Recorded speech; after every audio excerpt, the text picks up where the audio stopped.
What if I told you the real story of America was never written in its history books, but carved into lodge walls, whispered in locked rooms, and protected by people who swore oaths they could never break? What if I told you that a secret political movement once swore to answer every question with, "I know nothing," and nearly took over the US government, and that the FBI once surveilled a women's book club because reading poetry was considered a threat? America's past isn't just politics and revolution, it's hidden hierarchies, forbidden rituals, coded symbols, shadow networks, and secret societies that shape the nation from the inside out. Today, we're pulling back the curtain. So if you enjoy this, hit that like button and subscribe. It really helps the channel. Now settle in. Over the next couple of hours, we're going to explore the real history of secret societies in America, from colonial Freemasons to 20th century activists, from treasure hunting legends to mutual aid networks that actually saved lives.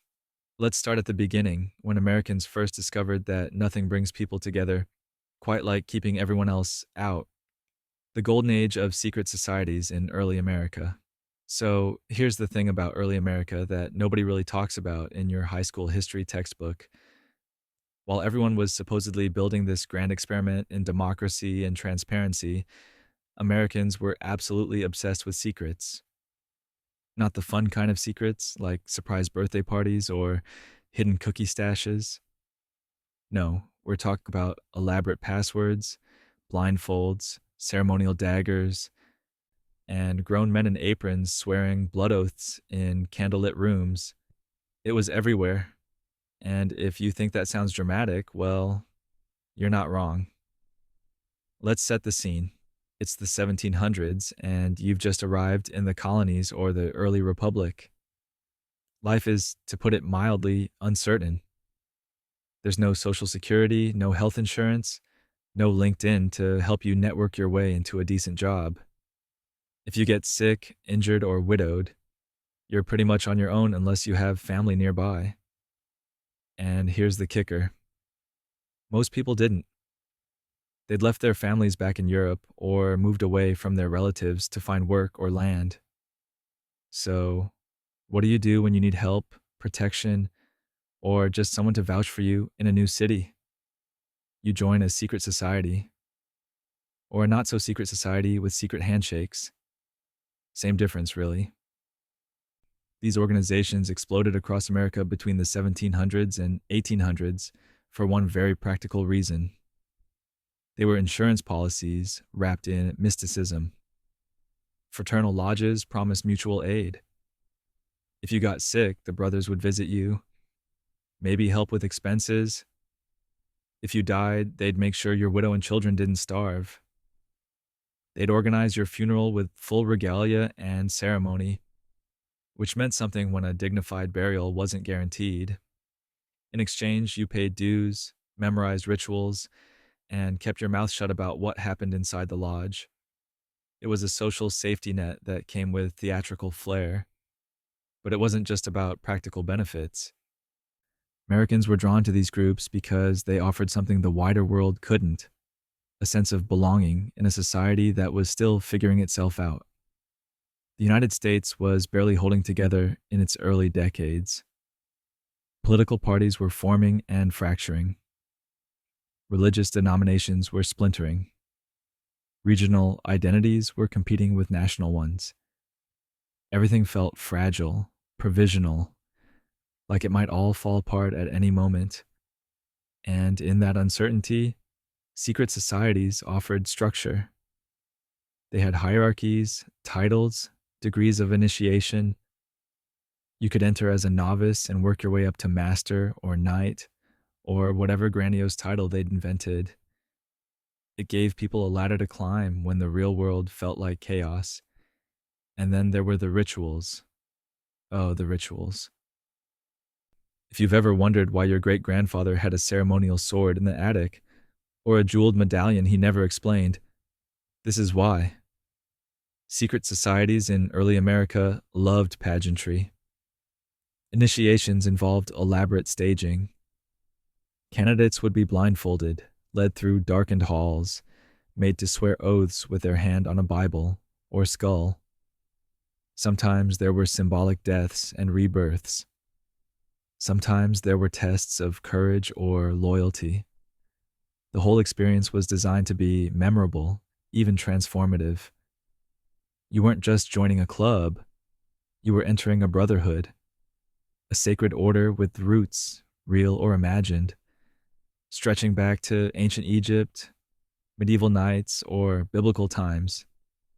The symbols mattered too: compasses, squares, all-seeing eyes, clasped hands.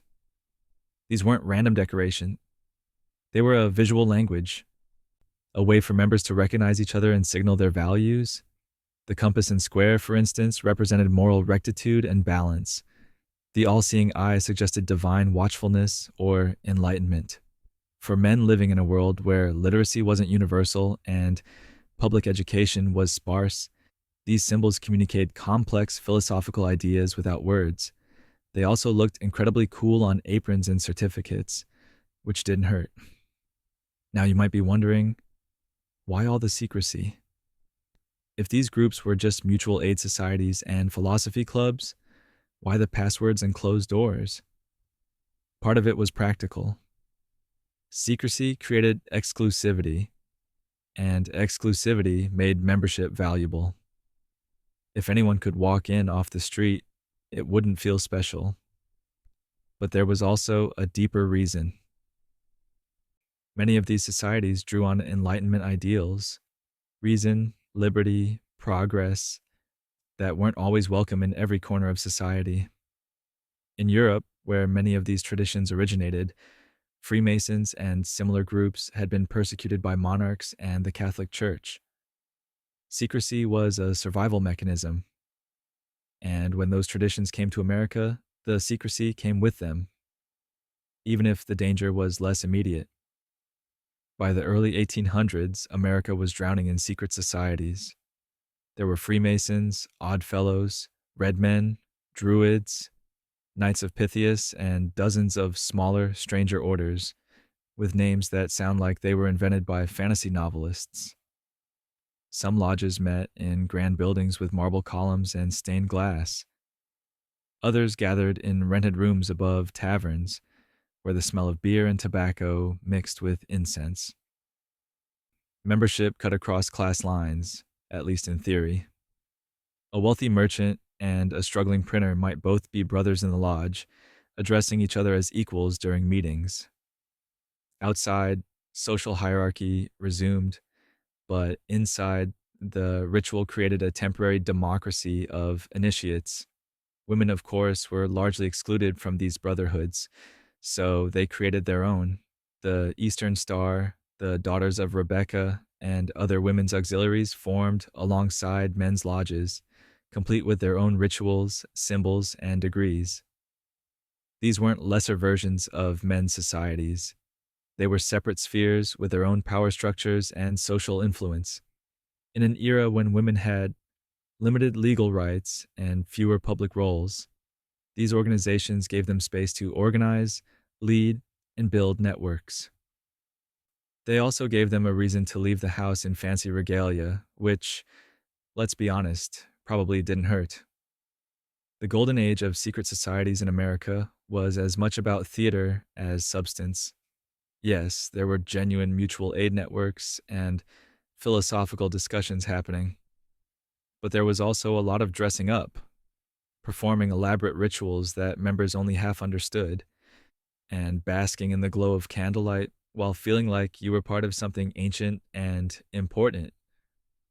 It was self-improvement, social insurance, and dinner theater all rolled into one. And for a young, anxious nation still finding its identity, that combination was irresistible.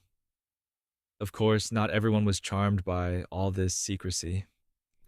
Critics worried about shadowy organizations wielding political influence behind closed doors. Religious leaders condemned the oaths and rituals as blasphemous or idolatrous, and some Americans just found the whole thing ridiculous. grown men playing dress up and calling each other worshipful master or exalted ruler. But the lodges kept growing. By the mid 1800s, it's estimated that 1 in 5 American men belonged to at least one fraternal order. That's not a fringe movement, that's mainstream culture. So when you think about early America, don't just picture founding fathers and pioneers.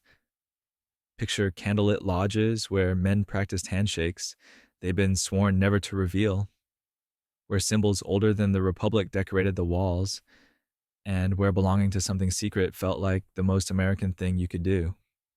Because in a country built on the idea of transparency and equality, Americans couldn't resist creating private worlds where hierarchy and mystery reigned.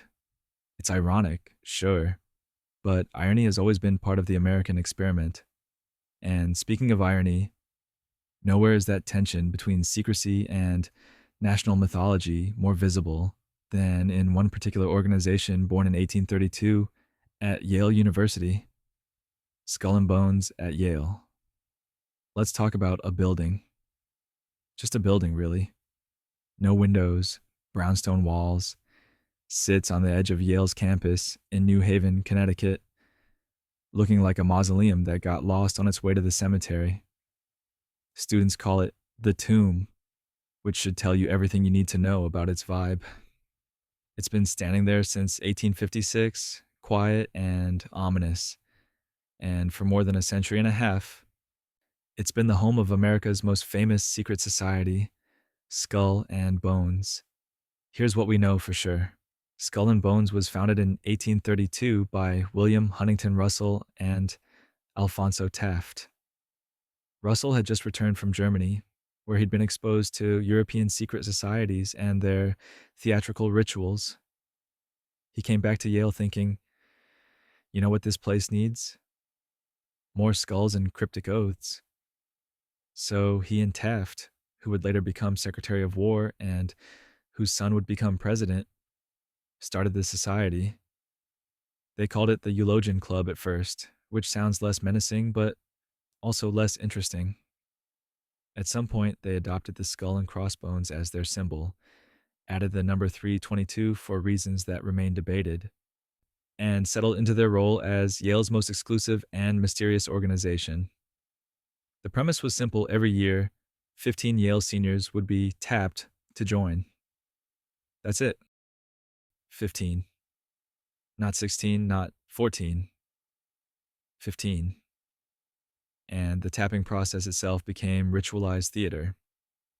Members would approach chosen students, tap them on the shoulder, and ask, Skull and Bones, accept or reject. Most accepted, because turning down Skull and Bones was like being offered a backstage pass to history and saying, nah, I'm good.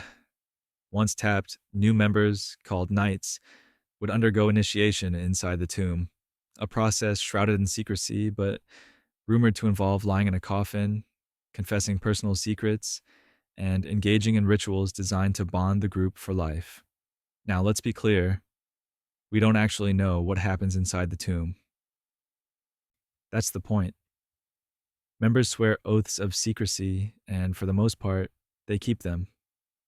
But over the years, details have leaked. In 2001, a reporter secretly filmed part of an initiation ritual, revealing that yes, there are robes, and yes, there's theatrical staging, and yes, it looks exactly as weird as you'd imagine, watching privileged college students pretend to be part of an ancient mystical order. But the leaked footage didn't reveal much beyond the obvious. Skull and Bones takes itself very seriously in a way that's both impressive and slightly absurd. What makes Skull and Bones different from other secret societies isn't just its secrecy. It's the alumni network. We're talking about 3 presidents, William Howard Taft, George H.W. Bush, and George W. Bush. Supreme Court justices, cabinet members, CIA officials, titans of industry and finance. When you're tapped into Skull and Bones, you're not just joining a social club. You're being welcomed into a network of people who've shaped American politics, business, and culture for nearly 2 centuries. That's the real secret. not the rituals, but the Rolodex. And Americans have been fascinated by this for just as long. Why? Because Skull and Bones represents everything we claim to hate about privilege and secrecy, wrapped up in a package we can't stop staring at. It's old money meets new world. It's a hereditary aristocracy in a country that's supposed to reject hereditary aristocracy. George H.W. Bush's father was a member. George W. Bush followed. John Kerry, who ran against Bush in 2004, was also a member. During that campaign, both candidates were asked about their membership on national television, and both gave the same answer. It's a secret. And somehow that was acceptable. Can you imagine any other context where presidential candidates could refuse to answer a direct question by citing a college secret society and nobody pressed the issue? The legends around Skull and Bones have grown wilder over time, fed by its genuine secrecy and America's appetite for conspiracy. Some claim the society has a collection of stolen artifacts, including Geronimo's skull, taken during a grave robbing expedition in 1918. Members have denied this, sort of, but the rumors persist.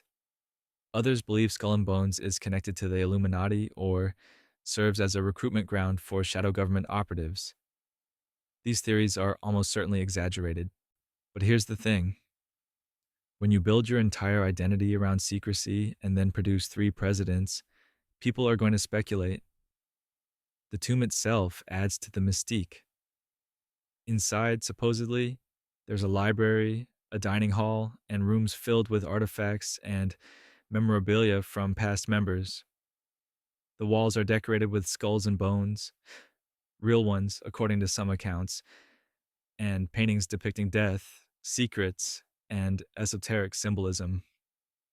It's part Gothic architecture, part gentleman's club, part theatrical set. And it sat there on Yale's campus for over 160 years, silent and inscrutable, while generations of students walk past and wonder what's happening inside. But here's what's interesting. Skull and Bones isn't actually that unusual. In the 19th and early 20th century, Yale had dozens of secret societies: Scroll and Key, Wolf's Head, Book, and Snake. They all had their own tombs, rituals, and networks. What made Skull and Bones special was timing and luck. It was founded early enough to become entrenched, and its members happened to rise to positions of extraordinary power. If Taft hadn't become president, if the Bushes had gone to Princeton, Skull and Bones might be a footnote. Instead, it became the secret society everyone knows about, which is a delicious irony. The cultural impact of Skull and Bones extends beyond its actual membership. It shaped how Americans think about secret societies as sinister, powerful, and fundamentally anti-democratic. Every conspiracy theory about shadowy elites pulling strings behind the scenes owes something to Skull and Bones. Every movie about secretive cabals controlling the world takes visual and narrative cues from the tomb and its rituals. The society became a symbol, a shorthand for everything people suspect about power and privilege. And because Skull and Bones won't deny or confirm most of the rumors, that symbolism has only grown stronger. The funny thing is, by modern standards, Skull and Bones is almost quaint. 15 college students meeting twice a week to have dinner and discuss philosophy while wearing robes. That's basically a very intense book club with better costumes. But the secrecy preserves its power. If they opened the doors and let cameras in, the mystique would evaporate. We'd see what it really is: a networking society with theatrical trappings. But as long as the doors stay closed, Skull and Bones remains what it's always been: a mirror reflecting America's complicated relationship with power, secrecy, and the institutions that promise both. And if Skull and Bones borrowed its mystique from the rituals and hierarchies of European secret societies, other American organizations went even further back. reaching for legends that predated the New World entirely. Knights Templar legends in early America. Here's a question that probably shouldn't matter, but somehow does. What were medieval warrior monks doing in colonial America? The answer, factually speaking, is nothing. The Knights Templar were dissolved in 1312 by Pope Clement V under pressure from King Philip IV of France, who owed them money and found it more convenient to arrest them for heresy than to pay his debts. The order was officially gone, done, finished. And yet, by the time America was being colonized in the 16 and 1700s, stories about the Templars, their secret treasures, their hidden knowledge, their mystical survival were everywhere, and Americans ate it up. The Templars have always been good material for legends. Founded in 1119 to protect Christian pilgrims traveling to the Holy Land, they became one of the most powerful military and financial organizations in medieval Europe. They were warrior monks, celibate, disciplined, frighteningly effective in battle. They also became bankers, developing early systems of credit that allowed pilgrims to deposit money in Europe and withdraw it in Jerusalem. This made them rich. Very, very rich. And when you're a rich, secretive military order that answers only to the Pope, people start imagining you're hiding more than gold. When the Templars were arrested and their leaders burned at the stake, rumors immediately began. They'd hidden their treasure.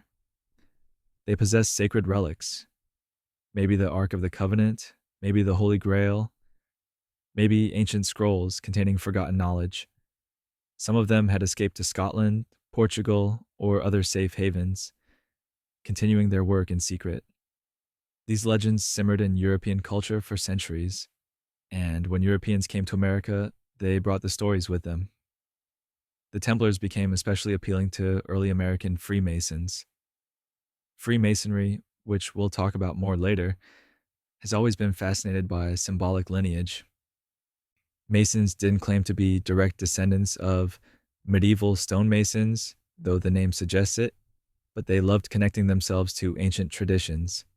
The Templars, with their mix of military discipline, religious devotion, and rumored secrets, were perfect. By the late 1700s, Masonic lodges in Europe had developed Templar degrees, ceremonial initiations that cast members as spiritual successors to the medieval knights. When these degrees came to America, they came with all the Templar mythology attached, and then there was Oak Island. Oh, Oak Island. This tiny island off the coast of Nova Scotia has been the subject of treasure hunting obsession since 1795, when a teenager named Daniel McGinnis supposedly discovered a depression in the ground and started digging. What he found, or what people claim he found, was a shaft filled with layers of logs, clay, and stone. The deeper they dug, the more elaborate the engineering seemed. At 90 feet, they supposedly hit a stone slab with mysterious markings. This launched over 2 centuries of excavation, theories, and bankruptcy as treasure hunters convinced themselves that something valuable was buried there. What does this have to do with the Templars? Everything, if you believe the theories. One popular idea is that the Templars, fleeing persecution in 1312, sailed to North America, nearly 2 centuries before Columbus, and buried their treasure on Oak Island. The money pit, as the shaft is called, was supposedly their vault, protected by booby traps and flooding mechanisms. Why Oak Island? Why not? The Templars needed somewhere to hide their stuff, and Nova Scotia is as good as anywhere if you're already accepting the premise that medieval French knights crossed the Atlantic in the 1400s. Is there any evidence for this? No. None. Zero. The Templars didn't come to America. There's no archaeological proof, no credible historical records, nothing. The stone slab with mysterious markings was likely a hoax or misinterpretation. Most serious historians believe the Oak Island treasure is either nothing or the remains of old naval supplies or privateer loot. But the legend persists, fed by books, documentaries, and a reality TV show that's been running since 2014. And at the heart of that legend are the Templars, because they make everything more interesting. The American fascination with the Templars wasn't just about treasure. It was about connecting the New World to Old World mysticism and legitimacy. America was young, raw, still figuring out its identity. Claiming a connection to the Templars, even a symbolic one, gave American secret societies a sense of ancient authority. If you're just a bunch of merchants and farmers meeting in a lodge in Philadelphia, that's fine. But if you're the spiritual heirs of warrior monks who fought in the Crusades and guarded sacred secrets, well, now you're part of something cosmic. Masonic lodges incorporated Templar symbolism eagerly. Crosses, swords, white mantles with red crosses. The York Rite of Freemasonry, which developed in America, includes the Order of Knights Templar as one of its highest degrees. To this day, you can become a Masonic Knight Templar in America. You'll receive regalia, participate in ceremonies, and declare yourself part of a tradition stretching back to the medieval order. It's cosplay with a very long pedigree, but it's taken seriously. And for 19th century Americans, it was a way to feel connected to something grander than themselves. The Templars also fed into America's love of conspiracy theories. If the Templars survived in secret, what else might be hidden? If they possessed ancient knowledge or sacred relics, who has them now? These questions sparked imaginations and never really stopped. By the 20th century, the Templars were everywhere in popular culture. Books, movies, novels about secret codes and hidden treasures. Dan Brown's The Da Vinci Code, published in 2003, reignited Templar fever, even though most of its claims were fiction or speculation. But that's the thing about the Templars. Facts barely matter. The legend is what endures. In early America, the Templars served a specific purpose. They were a bridge between Europe's mystical past and America's uncertain future. They provided a mythology that was simultaneously Christian, martial, and esoteric, perfect for a young nation trying to reconcile religious faith with Enlightenment ideals, and they offered a sense of continuity. If the Templars could survive persecution and secrecy for centuries, maybe America's secret societies could too. Maybe the lodges meeting in candlelit rooms weren't just social clubs. Maybe they were guardians of something older, something worth protecting. Of course, the actual Templars never made it to America. But the idea of the Templars? That sailed across the Atlantic just fine, and it never left. And while Templar legends gave American secret societies a romantic backstory, other groups had more direct connections to real historical movements that would shape the founding of the nation itself. Freemasonic influence on the American Revolution. So here's something your history teacher probably mentioned once, and then moved on from way too quickly. A whole lot of the men who created America were Freemasons. Not all of them, but enough that if you wanted to stage a revolutionary conspiracy, a Masonic lodge would have been a pretty convenient place to do it. George Washington, Mason, Benjamin Franklin, Mason, Paul Revere, Mason, the Marquis de Lafayette, who sailed from France to help the Americans fight the British. You guessed it, Mason. And this wasn't coincidental. The lodges weren't just social clubs where men gathered to wear aprons and practice handshakes. They were meeting places where revolutionary ideas could be discussed, debated, and turned into action, all under the cover of fraternal brotherhood. Let's start with what Freemasonry actually was in 18th century America, because it's easy to get lost in the symbols and mythology. Freemasonry arrived in the colonies from England in the early 1700s. The first documented lodge was established in Philadelphia around 1730, though informal Masonic activity probably started earlier. These weren't shadowy conspiracies. They were legitimate social organizations, recognized and often respected. Members came from all walks of life: merchants, printers, lawyers, artisans, even some clergy. What united them was a commitment to Enlightenment ideals: reason, virtue, brotherhood, and self improvement. They believed in a supreme being but didn't align with any particular denomination, which made them appealingly ecumenical in a colonial world still divided by religious sectarianism. The lodge structure was perfect for political organizing, even if that wasn't its stated purpose. Lodges met regularly, usually weekly or bi weekly. Attendance was mandatory if you wanted to remain in good standing. Meetings followed strict protocols: opening and closing rituals, structured discussions, parliamentary procedure. This created a space where men learned to debate, negotiate, and make collective decisions, skills that would prove invaluable when organizing a revolution. The lodges also had a hierarchical structure with elected officers, worshipful master, senior warden, junior warden, secretary, treasurer. Men practiced leadership and governance within the lodge, then applied those skills in the wider world. And here's the thing about Masonic oaths: they were serious. Members swore to support and defend their brothers, to keep their secrets, and to act with honor and integrity. In a colonial society where trust was fragile and allegiances were often unclear, these oaths created bonds that transcended regional, class, and even religious differences. If you were a Mason in Boston and you traveled to Charleston, you could walk into a lodge there, give the proper signs and passwords, and be welcomed as a brother.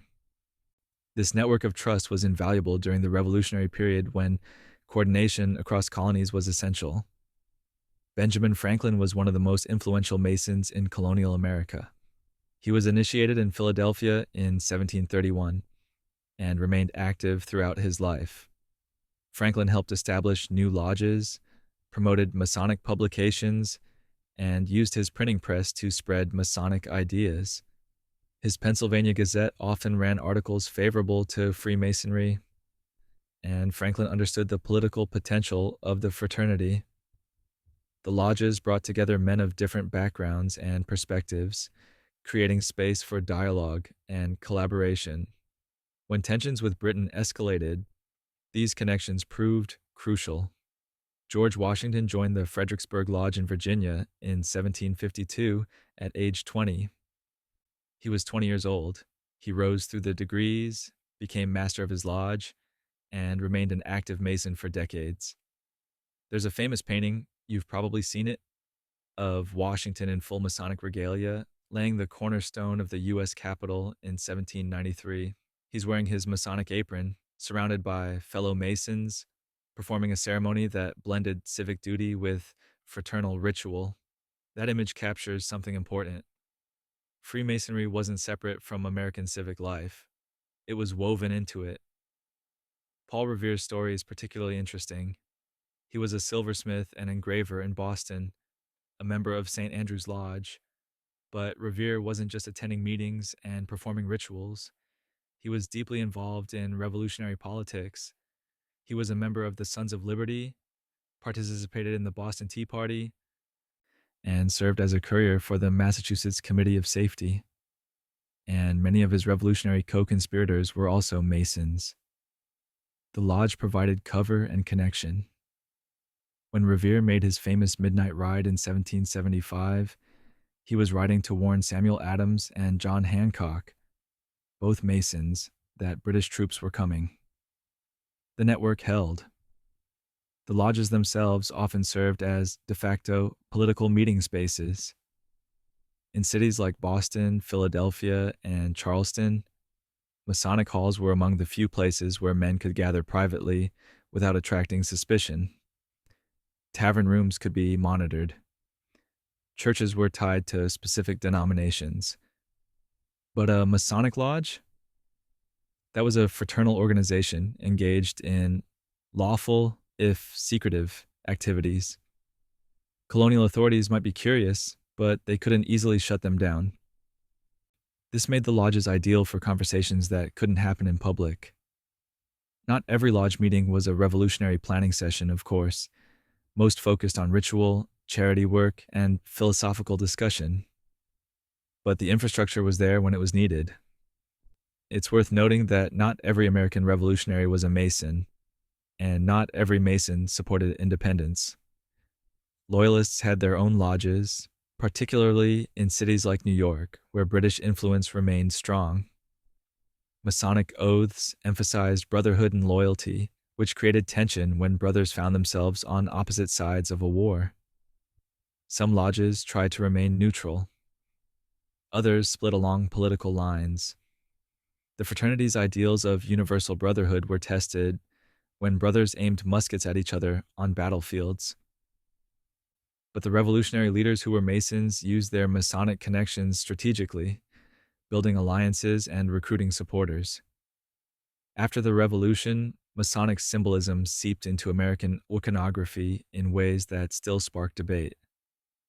The Great Seal of the United States, adopted in 1782, features an unfinished pyramid with an all-seeing eye floating above it. Is that Masonic? Sort of. The all-seeing eye appears in Masonic symbolism as a representation of divine providence, but it's not exclusively Masonic. It shows up in Christian iconography too. The pyramid represents permanence and strength. The designers of the seal, Charles Thomson and William Barton, weren't Masons, but they were drawing from the same Enlightenment visual vocabulary that Masons used. So, while the Great Seal isn't secretly Masonic, it shares a symbolic language with Freemasonry, which is why conspiracy theorists have been arguing about it for over 2 centuries. The real Masonic influence on the revolution wasn't about hidden symbols or secret plots. It was structural and social. The lodges trained men in democratic practices at a time when democracy was a radical idea. They created networks of trust across geographic and social boundaries. They promoted Enlightenment values, liberty, equality, fraternity, that aligned with revolutionary rhetoric. And they gave leaders like Washington, Franklin, and Revere a ready-made infrastructure for organizing and communicating. You didn't need a conspiracy when you already had a fraternity. By the early 1800s, Freemasonry's connection to the founding generation became part of American mythology. Washington's Masonic membership was celebrated, not hidden. Lodges claimed credit for the revolution's success, sometimes exaggerating their role. And as Masonic architecture began appearing in American cities, temples with columns, triangular pediments, symbolic carvings, the visual link between Freemasonry and American identity became impossible to ignore. The fraternity that had helped birth the nation continued to shape its civic culture, one lodge meeting at a time. Of course, Freemasonry wasn't the only philosophical movement influencing early American thought. Other mystical and utopian ideas were also crossing the Atlantic, carried by dreamers and idealists who believed America could be more than just a political experiment. Rosicrucian ideas and America's utopian experiments.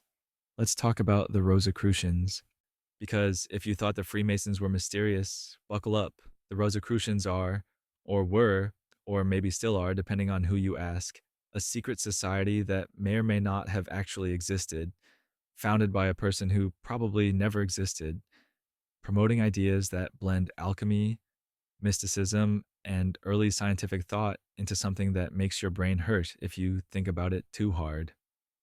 And somehow, despite all this uncertainty, Rosicrucian ideas profoundly influenced America's early utopian experiments and philosophical communities.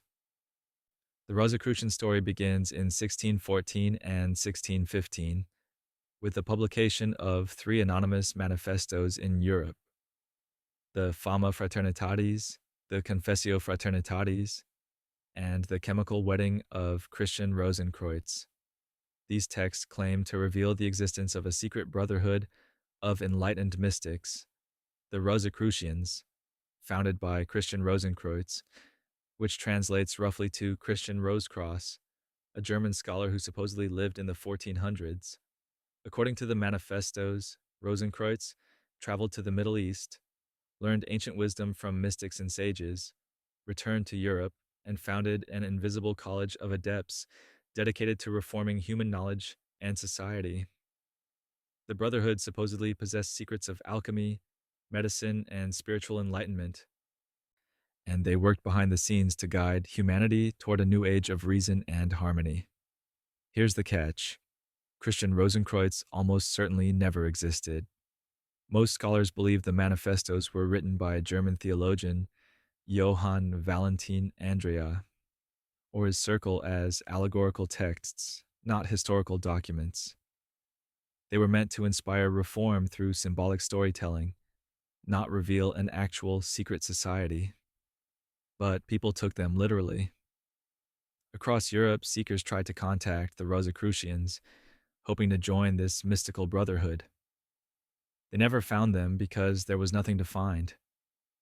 And yet, the ideas in those manifestos, combining science, mysticism, and social reform, resonated deeply during the Enlightenment. By the 17th and 18th century, Rosicrucian ideas had become part of a broader current of esoteric thought flowing through Europe.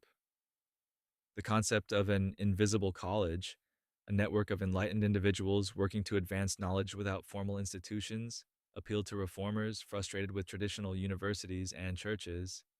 Alchemists, early scientists, and philosophers borrowed Rosicrucian imagery and language, whether or not they believed in an actual brotherhood.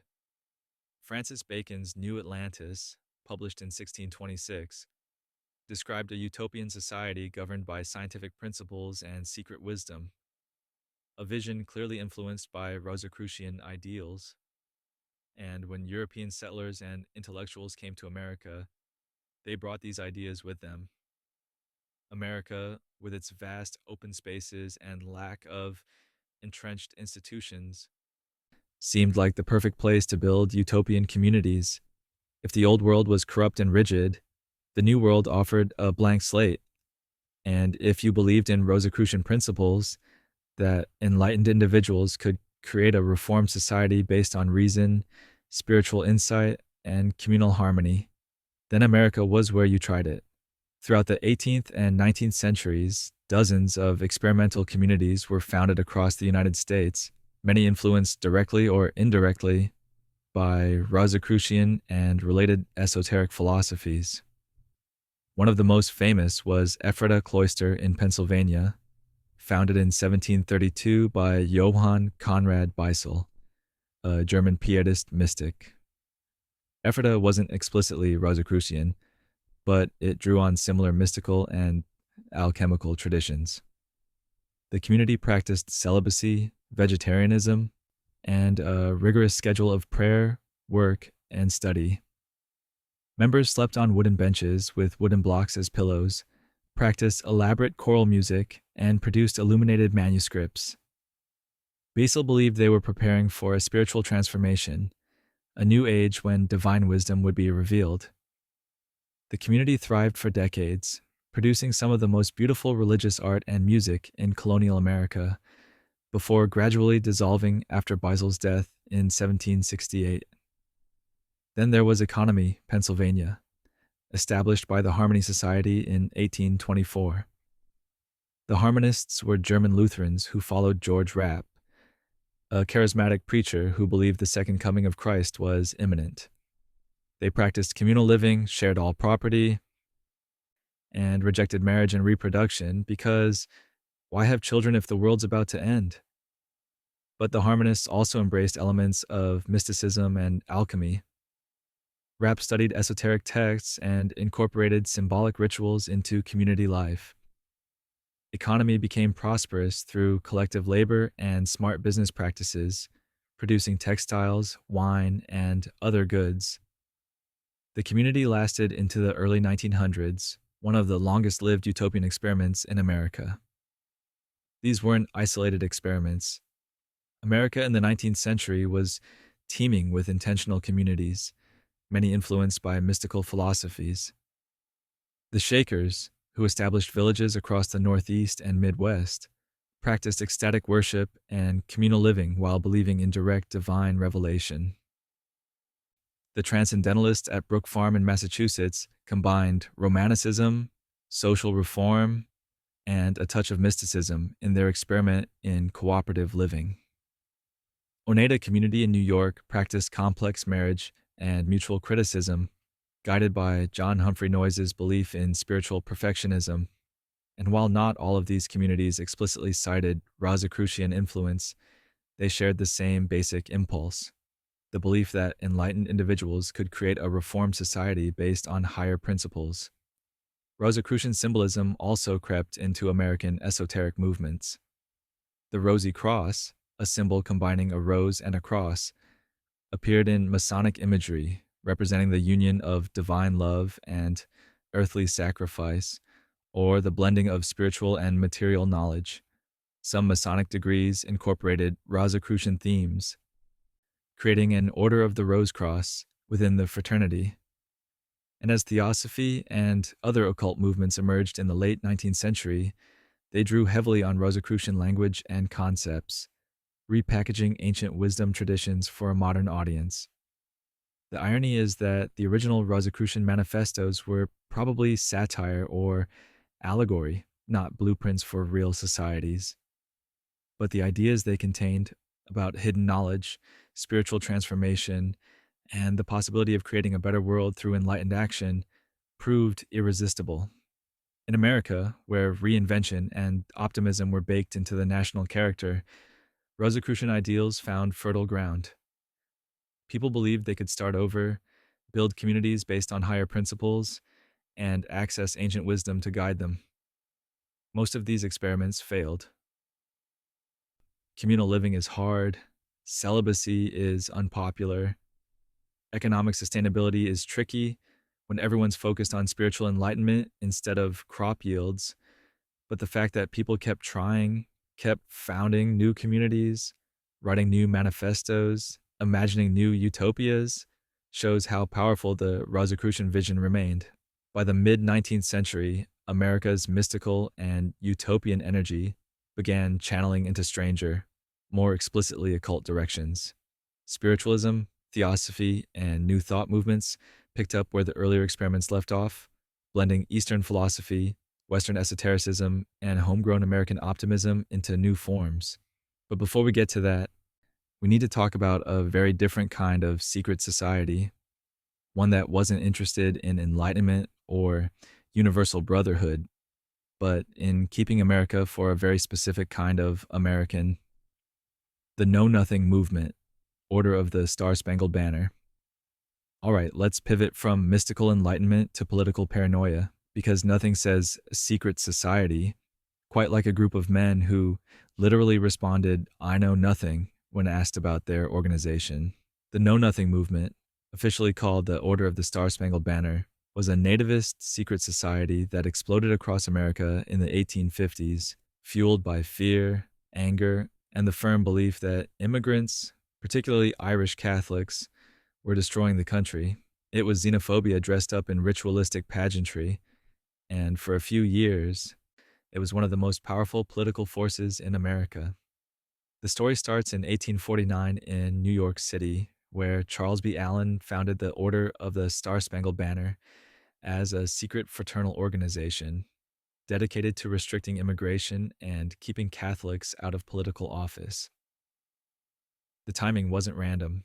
The 1840s had seen massive waves of immigration, especially from Ireland and Germany. The Irish potato famine, which began in 1845, drove over 1 million Irish immigrants to America, many of them desperately poor and Catholic. German political upheavals sent another wave of immigrants across the Atlantic. American cities swelled with newcomers who spoke different languages, practiced different religions, and competed for jobs. and a significant portion of native-born Protestant Americans freaked out. The Order of the Star-Spangled Banner was designed to channel that fear into political action. It operated as a true secret society, with passwords, rituals, and strict codes of secrecy. Members were instructed to deny the organization's existence if asked, responding with, "I know nothing," hence the name that stuck. They held clandestine meetings in lodge halls, private homes, and rented rooms, where they initiated new members through elaborate ceremonies. Initiates swore oaths to uphold American values, oppose Catholic influence, and support only native-born Protestants for political office. The rituals involved blindfolds, symbolic gestures, and patriotic speeches about defending the Republic from foreign corruption. But the Know-Nothings weren't content to just meet in secret. They wanted power, and they got it remarkably quickly. By the early 1850s, the organization had spread to cities and towns across the Northeast, Midwest, and border states. They began fielding political candidates, usually running as independents or under vague party labels to maintain secrecy. In 1854, they achieved stunning electoral success. Know-Nothing candidates won control of the Massachusetts legislature, captured the governorship, and elected dozens of congressmen across the country. For a secret society that officially didn't exist, they were suddenly running major state governments. Their platform was straightforward and ugly. Restrict immigration, require a 21-year waiting period before immigrants could become citizens, exclude Catholics from public office, and remove the Catholic influence from public schools. They believed, or claimed to believe, that the Pope was orchestrating a plot to take over America through Irish immigration. Catholic immigrants, they argued, couldn't be true Americans because their loyalty was to Rome, not Washington. This wasn't just political rhetoric. Know-Nothing mobs attacked Catholic churches, convents, and Irish neighborhoods. In 1854, rioters in Lawrence, Massachusetts, burned a Catholic church. In Louisville, Kentucky, Election Day violence in 1855 left over 20 people dead in what became known as Bloody Monday. The Know-Nothings fostered and sometimes directly incited this violence, all while maintaining the fiction of being a patriotic fraternal order. The organizational structure was hierarchical and bureaucratic, mimicking both fraternal lodges and political parties. Local chapters were called wigwams, because nothing says America first like appropriating indigenous terminology, and were governed by elected officers. State councils coordinated activities across regions. At the top was a national council that set policy and strategy. Members paid dues, attended regular meetings, and participated in get-out-the-vote campaigns. The secrecy was partly practical, allowing them to organize without opposition, and partly theatrical, making membership feel special and important. You weren't just voting against immigration. You were part of a hidden brotherhood defending America from existential threats. By 1854 and 1855, the Know-Nothings had become too successful to remain secret. They formalized into the American Party, though members still used Know-Nothing rituals and passwords. In 1856, they nominated former President Millard Fillmore as their presidential candidate. Fillmore, who had actually been president from 1850 to 1853 but hadn't accomplished much, seemed like a safe choice to unite the fractured party. He won Maryland, the only state he carried, and finished third overall behind Democrat James Buchanan and Republican John C. Fremont. The Know-Nothing moment had peaked. What killed the movement? Several things, but mostly the issue of slavery. The Know-Nothings tried to avoid taking a position on whether slavery should expand into new territories, hoping to unite Northern and Southern nativists under a shared anti-immigrant banner. But by the mid-1850s, slavery had become impossible to ignore. Northern Know-Nothings increasingly aligned with the anti-slavery Republican Party. Southern Know-Nothings either stayed loyal to the Democratic Party or formed their own pro-slavery factions. The movement splintered along sectional lines, and by 1860, the American Party was effectively dead. Most members migrated to the Republicans or returned to the Democrats, taking their nativism with them but abandoning the secret rituals. The Know Nothing legacy is uncomfortable but important. They demonstrated how quickly a secret society could transform into a mass political movement when it tapped into existing fears and resentments. They showed that secrecy and ritual could be used not just for mutual aid or philosophical discussion, but for organized bigotry and political violence. And they proved that nativism wasn't just a fringe position in 19th century America. It was mainstream enough to win state governments and elect congressmen. The rituals and passwords faded, but the attitudes persisted. Anti-Catholic sentiment remained a force in American politics well into the 20th century. When John F. Kennedy ran for president in 1960, he had to explicitly address fears that he would take orders from the Vatican, echoes of Know Nothing rhetoric from a century earlier.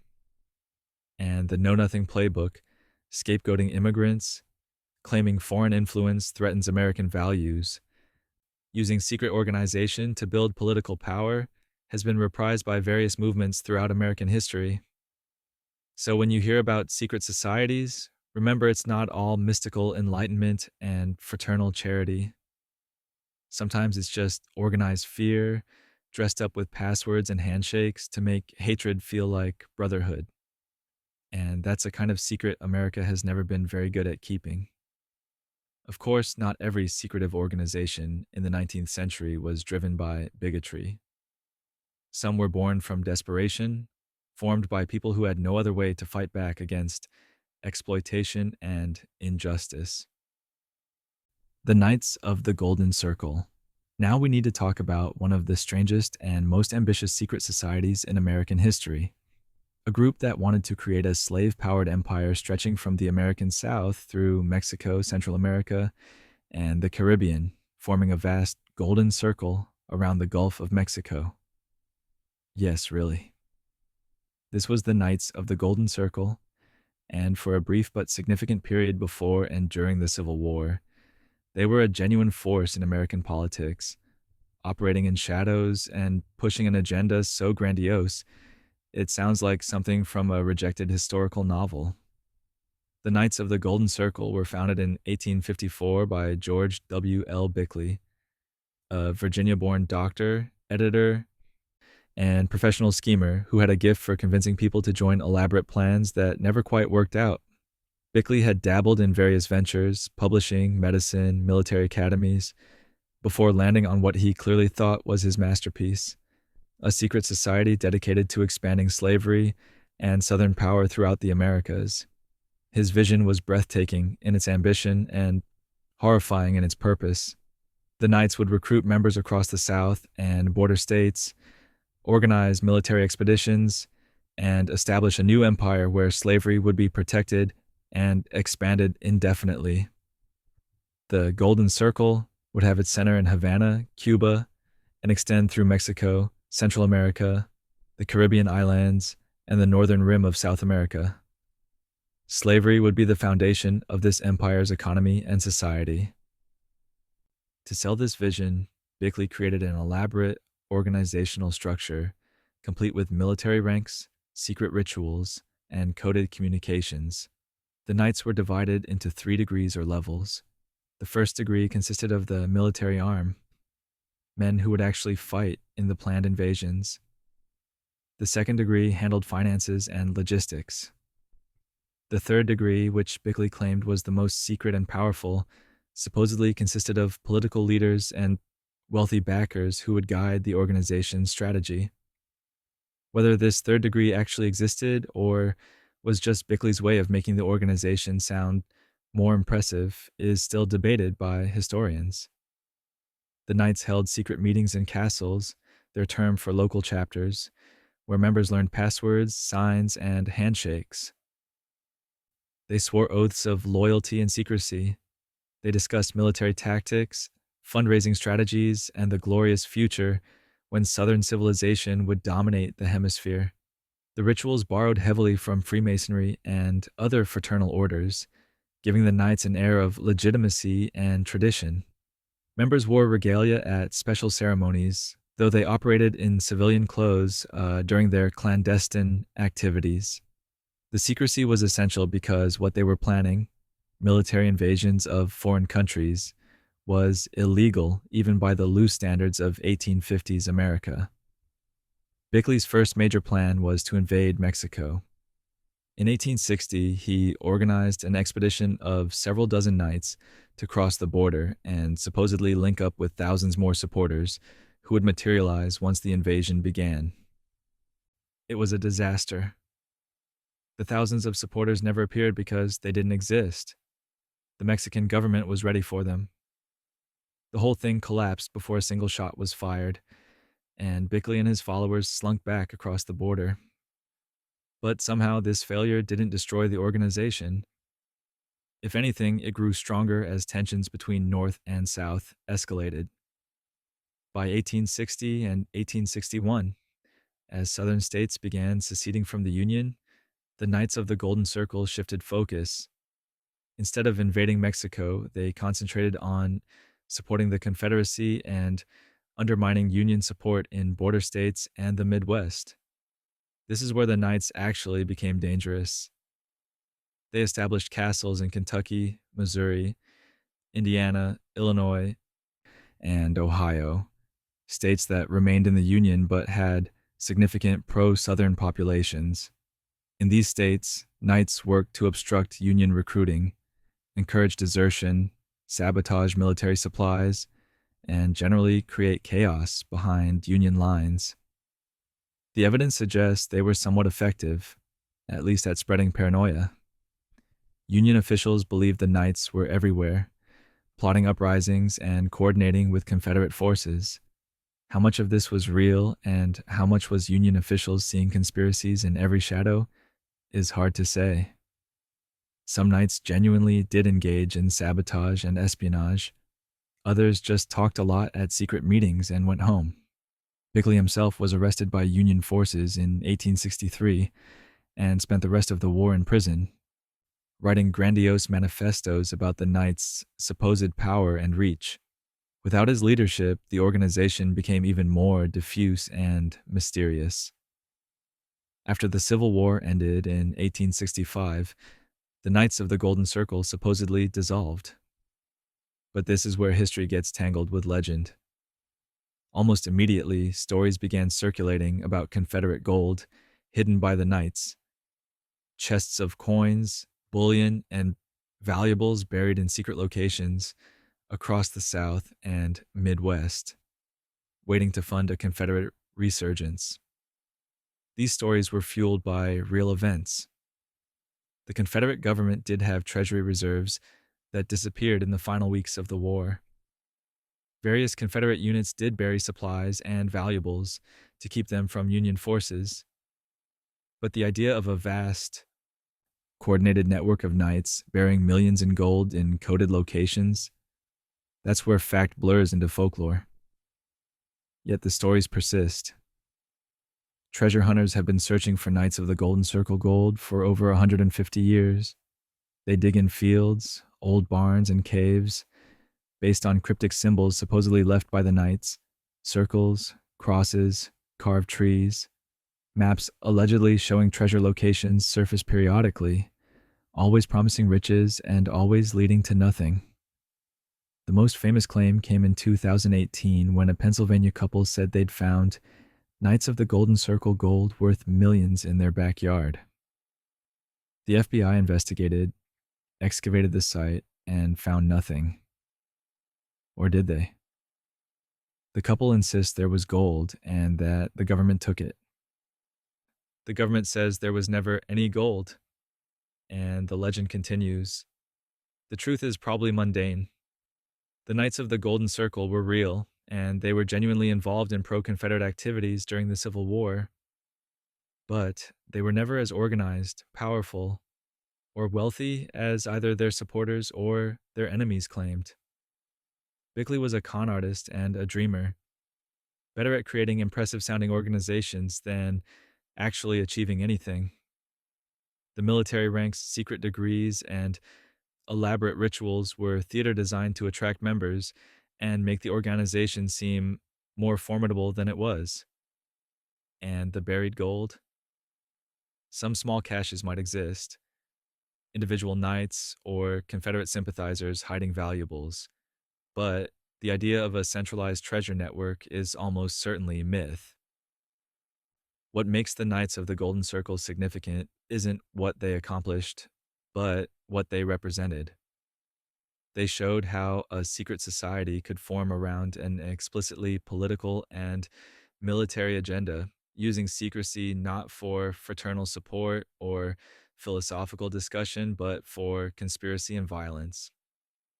They demonstrated how quickly rumor and legend could attach themselves to any organization that operated in shadows, transforming a failed scheme into an enduring mystery. And they became a cautionary tale about how grandiose visions and secret oaths could lead men to support causes that were not just doomed, but morally monstrous. The Knights wanted to expand slavery across an empire. They failed spectacularly, but their legacy, a mix of real history and persistent legend, reminds us that not all secret societies were benign. Some were founded on exploitation and violence, wrapped in ritual to make brutality feel noble. And sometimes the secrets they kept weren't mystical wisdom or fraternal bonds, but buried crimes and failed dreams of conquest. Of course, while some secret societies formed to expand oppression, others emerged from those being oppressed, workers fighting back against the exploitation with the only tools they had: secrecy, solidarity, and a willingness to risk everything. The Molly Maguires. Let's go to Pennsylvania in the 1860s and 70s, to the anthracite coal region where Irish immigrant miners were dying in the dark. Not metaphorically, literally dying. Cave-ins, explosions, black lung, falls down shafts. The coal companies paid wages barely sufficient for survival and cared about safety approximately as much as they cared about workers' opinions, which is to say, not at all. The miners had no union, no legal protections, no recourse when they were injured or killed.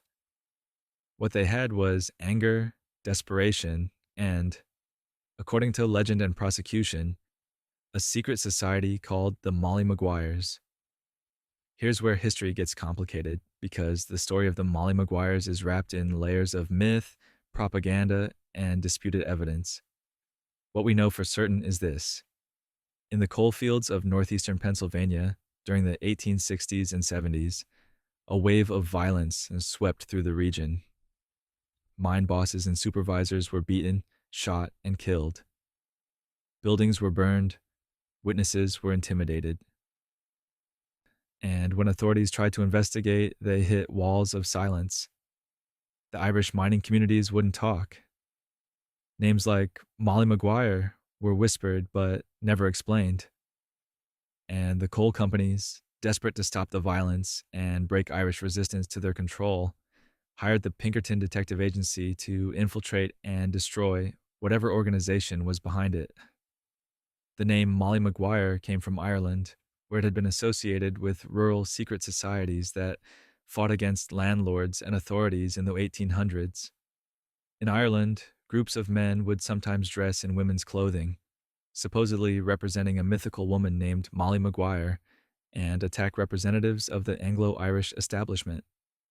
Whether the Pennsylvania miners consciously adopted this tradition, or whether prosecutors and newspapers applied the name to make the Irish immigrants seem foreign and dangerous, is unclear. What's certain is that by the 1870s, Molly Maguires became shorthand for Irish violence in the coal fields. The Pinkerton Agency sent in James McParland, an Irish immigrant himself, to go undercover. McParland arrived in 1873, adopted the name James McKenna, and spent nearly 3 years infiltrating Irish social organizations in the coal towns. He joined the Ancient Order of Hibernians, a legitimate Irish Fraternal Society we'll discuss more later, and claimed that within the AOH was a secret inner circle, the Molly Maguires. According to McParland's later testimony, this inner circle planned and carried out assassinations, beatings, and acts of sabotage against mine owners and anyone who threatened Irish workers. He claimed to have attended secret meetings where murders were planned, oaths were sworn, and a reign of terror was coordinated across multiple counties. In 1876, based largely on McParland's testimony and evidence he'd gathered, Pennsylvania authorities arrested dozens of Irish miners and AOH members. The trials were a spectacle. Prosecutors portrayed the defendants as members of a murderous conspiracy, a secret society of assassins terrorizing the coal region. McParland testified in detail about meetings, codes, and plans. Other witnesses, some credible, some clearly coerced or paid, supported his account. The defense argued that there was no Molly Maguire organization, that the violence was the result of individual grievances and labor disputes, not coordinated conspiracy, and that McParland had fabricated or exaggerated evidence. It didn't matter. Between 1876 and 1878, 20 Irish miners were hanged for murder. Others received prison sentences. The alleged Molly Maguire organization was destroyed. So were the Molly Maguires real? That's the question historians still argue about. Here's what seems likely based on the evidence. There probably wasn't a formal, structured secret society called the Molly Maguires with membership lists, hierarchies, and regular meetings. But there were almost certainly informal networks of Irish miners who organized resistance to mine owners, protected each other, and yes, sometimes used violence. The ancient order of Hibernians provided a framework for Irish solidarity and mutual aid, and within that framework, smaller groups might have coordinated actions. Whether those actions rose to the level of organized conspiracy or were more spontaneous acts of desperation and revenge is debatable. What's not debatable is that the coal companies used the Molly Maguire trials to break Irish labor organizing in the region. Franklin B. Gowan, president of the Reading Railroad and owner of coal mines, personally prosecuted some of the cases. The trials were held in courtrooms where judges and juries were often connected to the coal companies. Defense lawyers struggled to mount effective cases when witnesses feared retaliation and evidence was tightly controlled. The executions sent a clear message: resist and you'll hang. The trials also revealed how easily the language of secret societies could be weaponized. By calling the defendants Molly Maguires, prosecutors invoked images of foreign conspiracy, ancient Irish violence, and secret oaths. It made the miners seem like alien terrorists rather than exploited workers fighting back against deadly conditions. The rituals and passwords of the ancient order of Hibernians, a completely legal fraternal organization, were presented as evidence of sinister conspiracy. Ordinary lodge meetings became plotting sessions. Friendly gestures became secret signals. The mere fact of Irish immigrants organizing together became proof of criminal intent. James McParland became famous as the detective who broke the Molly Maguires. He rose to become head of the Pinkerton Agency's Western Division and later infiltrated labor unions and anarchist groups. His methods, prolonged undercover work, building relationships with targets, testifying in court, became standard for law enforcement and private detectives. But his legacy is controversial. Labor historians argue he was a company spy who framed innocent men to break a labor movement. Others defend him as a detective who exposed genuine criminals. The truth, as usual, is probably somewhere in the middle, muddied by time and partisan accounts. The hangings began on June 21st, 1877, a day that became known in Pennsylvania coal country as the Day of the Rope.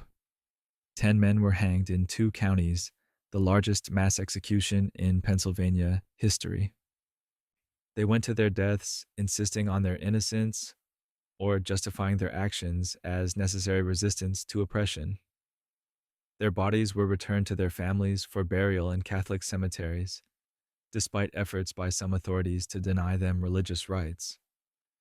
The Catholic Church itself was conflicted, officially condemning violence while understanding the desperation of its Irish parishioners. In 1979, exactly 100 years after the last executions, Pennsylvania Governor Milton Shapp granted a posthumous pardon to one of the executed men, John Kehoe, acknowledging that the trials had been fundamentally unfair.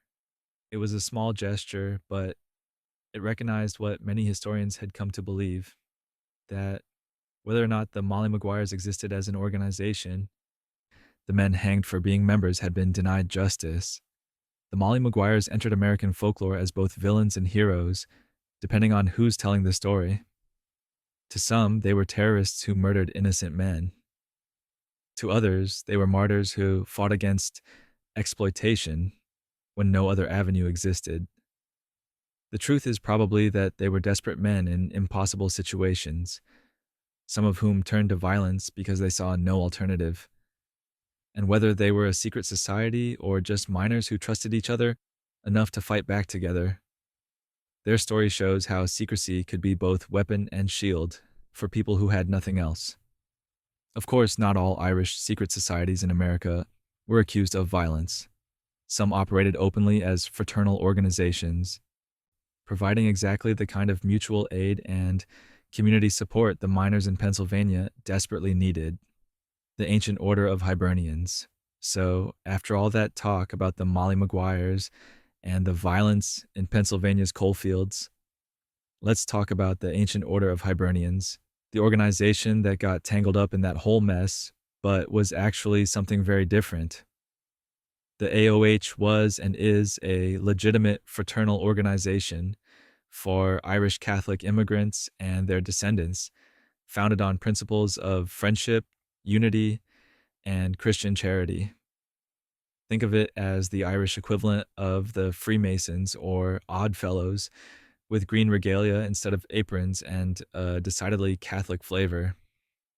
And while the organization got dragged into the Molly Maguire trials, its real story is about Irish immigrants creating networks of support in a country that often treated them as less than fully human. The ancient order of Hibernians traces its roots to Ireland in the 1600s, where Catholics organized secret societies to protect priests and maintain their faith during English persecution. Practicing Catholicism was illegal in Ireland under the penal laws, and priests who were caught could be executed.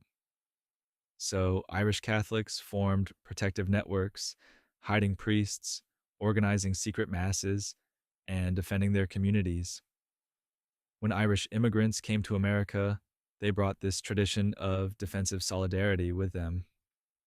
The first AOH division in America was established in New York City in 1836, though some sources claim even earlier informal organizations. By the 1840s and 50s, as Irish immigration surged due to the potato famine, AOH chapters, called divisions, spread across American cities. The organization was explicitly Catholic and Irish, requiring members to be Catholic men of Irish birth or descent. This exclusivity wasn't just ethnic pride, it was practical. Irish immigrants faced intense discrimination in America. No Irish need apply signs were common in employment ads. Irish neighborhoods were overcrowded and underserved. Irish workers got the most dangerous jobs at the lowest pay.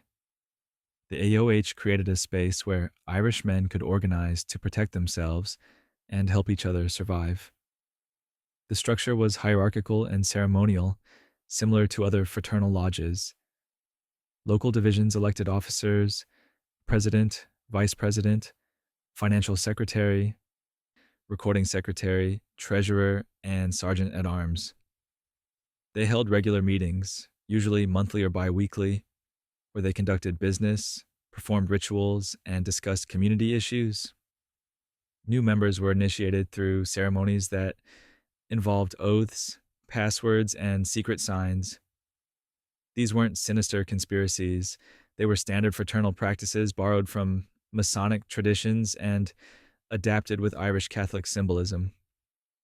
The oaths emphasized loyalty to the Catholic Church, support for fellow Hibernians, and commitment to Irish heritage. The real work of the AOH was mutual aid. Members paid dues, which funded benefits for those who fell sick or got injured. If a member died, the AOH would help with funeral costs and support for the widow and children. They maintained employment networks, helping new immigrants find jobs and housing. They organized social events, picnics, parades, dances that strengthened community bonds. On St. Patrick's Day, AOH divisions marched in parades, wearing green sashes and carrying banners, making visible the Irish presence in American cities. These weren't secret activities, they were public displays of pride and solidarity.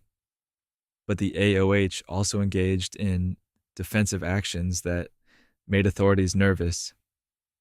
When Irish neighborhoods were threatened by nativist mobs, and they often were, especially during the Know Nothing era, AOH members organized protection.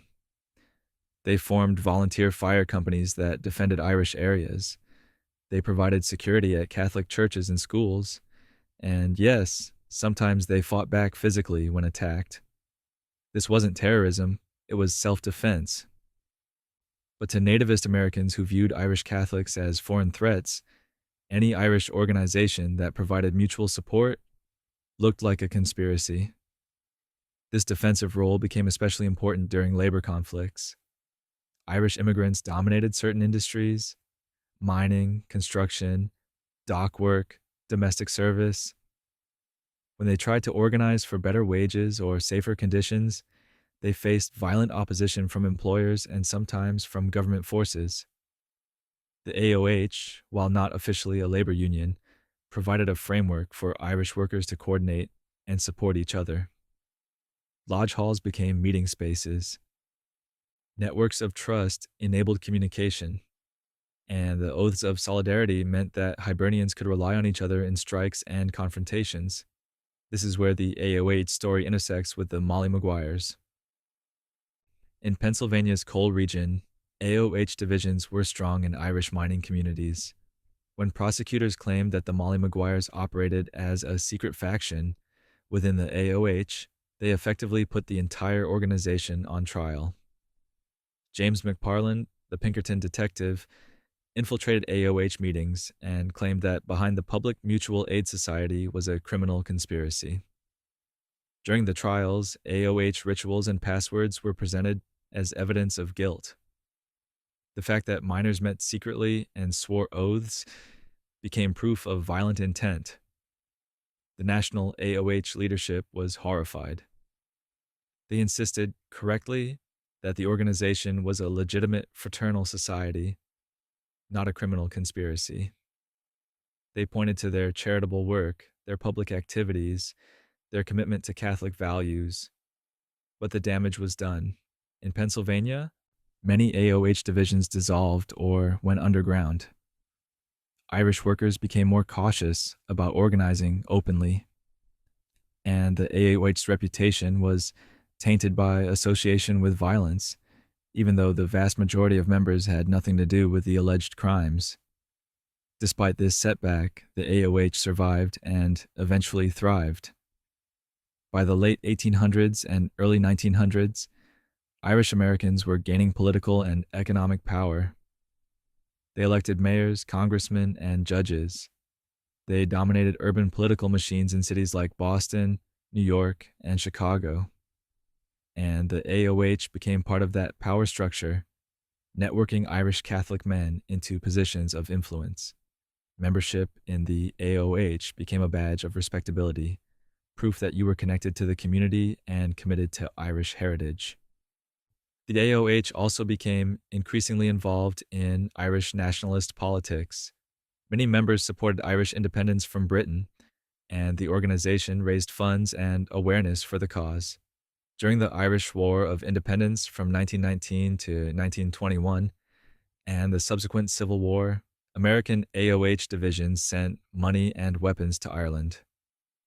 The organization became a link between the Irish diaspora and the homeland, keeping cultural and political connections alive across the Atlantic. By the mid-20th century, the AOH had evolved into something more like a cultural heritage organization. The fierce need for mutual aid had diminished as Irish Americans assimilated and prospered. But the AOH continued to promote Irish culture, support Irish causes, and provide fellowship for members.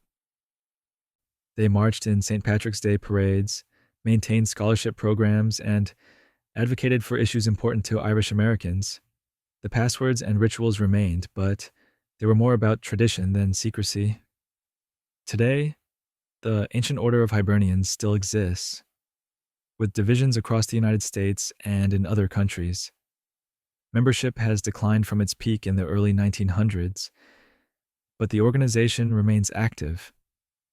They're probably best known for organizing St. Patrick's Day parades in major cities, which is about as far from secret as you can get.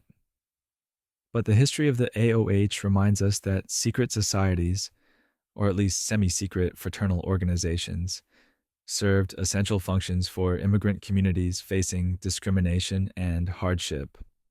The AOH was never the violent conspiracy prosecutors claimed during the Molly Maguires trials, but it was a real organization with real power, built on loyalty, secrecy, and solidarity. It helped Irish immigrants survive in a hostile country, build communities, and eventually claim their place in American society. And while the need for secret passwords and defensive networks has faded, the principle remains. When people are excluded and oppressed, they create their own institutions, their own networks, their own forms of power. Sometimes those take the form of fraternal lodges with green sashes and elaborate rituals. Sometimes they work. And speaking of communities creating their own institutions when excluded from mainstream organizations, the story of secret societies in America would be incomplete without examining how African Americans built their own parallel networks. Black fraternal lodges, IBPOEW, and Prince Hall Freemasonry. Here's a story about exclusion, creativity, and what happens when people who are shut out of existing institutions decide to build something better. We're talking about Black fraternal lodges in America, organizations that emerged because white fraternal societies refused to admit Black members, and which became some of the most important social, economic, and political networks in African American communities from the late 1700s through the 20th century. These weren't just social clubs. They were mutual aid societies, civil rights organizations, business incubators, and community centers all rolled into elaborate rituals, regalia, and brotherhood. And they started because white Freemasons said no. Let's begin with Prince Hall Freemasonry because it's the oldest, and it tells you everything you need to know about how exclusion breeds innovation. In 1775, Prince Hall, a free Black man living in Boston, applied along with 14 other free Black men to join the local Masonic lodge. They were rejected. The white Masons gave various excuses, but the real reason was obvious: racism. So Prince Hall and his companions did something remarkable. They found a British Army lodge, Lodge number 459 of the Irish Registry, stationed in Boston during the Revolutionary War, and those British Masons initiated them. Think about that irony for a moment. American Masons, supposedly dedicated to Enlightenment ideals of brotherhood and equality, rejected Black applicants. British Masons, representing the colonial power America was fighting, said yes. After the war, in 1784, Prince Hall received a charter from the Grand Lodge of England to form African Lodge number 459 in Boston.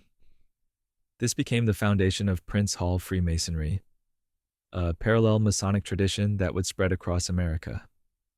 By the early 1800s, Prince Hall lodges were forming in cities across the North and eventually the South. They followed the same rituals, used the same symbols, and adhered to the same principles as white Masonic lodges.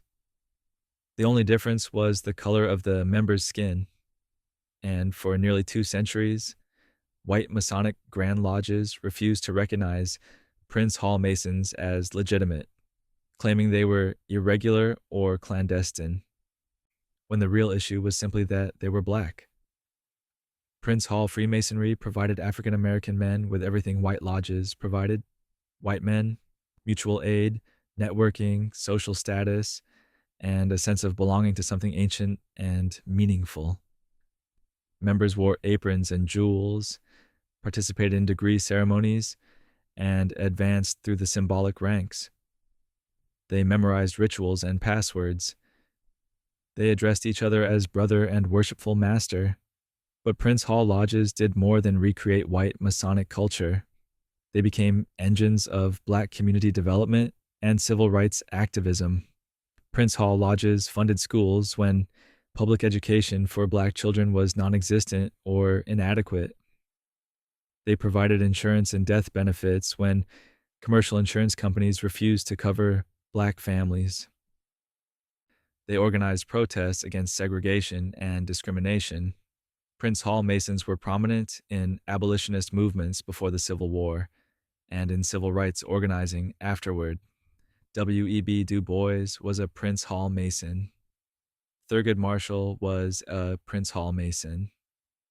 Many of the lawyers, doctors, educators, and activists who built black institutions and fought for equality came through Prince Hall lodges, where they learned leadership, connected with mentors, and built networks of mutual support. The regalia and ceremonies were important, maybe even more important than in white lodges, because they represented dignity and achievement in a society that constantly denied both to black Americans. When a Prince Hall Mason put on his apron and attended a lodge meeting, he was participating in rituals that declared his worth, his intelligence, and his equality with any man, regardless of what the white world said. The symbolism mattered. The titles mattered. Being called worshipful master or right worshipful grand master in a society that otherwise called you boy mattered deeply. Now let's talk about the improved benevolent and protective order of Elks of the World, known as IBPOEW or the Black Elks. This organization has one of the most wonderfully complicated origin stories in American fraternal history. The White Benevolent and Protective Order of Elks, BPOE, was founded in 1868 in New York City as a drinking club that evolved into a fraternal order. By the late 1800s, it had spread across the country, offering the usual fraternal benefits: mutual aid, social activities, and impressive lodge halls. And like most white fraternal organizations, it excluded black members. In 1898, two black men in Cincinnati, Arthur J. Riggs and B.F. Howard, obtained a copy of the White Elks Ritual and started their own Black Elks Lodge. This was technically illegal since they didn't have permission from the white organization, but they didn't care. They called their group the Improved Benevolent and Protective Order of Elks of the World, the improved part being a not-so-subtle dig at the White Elks. The white BPOE sued, claiming trademark infringement and demanding the Black Elks cease operations. The case went all the way to the Supreme Court, which ruled in 1911 that the Black Elks could continue to exist as long as they made clear they were a separate organization. So the Black Elks added "of the world" to their name and kept going. The IBPOEW grew rapidly in the early 1900s, particularly in southern and midwestern cities. Like Prince Hall Freemasonry, the Black Elks provided mutual aid, insurance, and community support. They built lodge halls that became centers of black social life, places for meetings, dances, concerts, and gatherings. These weren't just buildings. In segregated America, Black Elks lodges were some of the few public spaces where African Americans could gather in dignity and safety. When black travelers couldn't stay in white hotels, Elks lodges provided accommodation. When black musicians couldn't perform in white venues, Elks halls hosted them. Duke Ellington, Count Basse, and countless other jazz legends played in Elks lodges across America.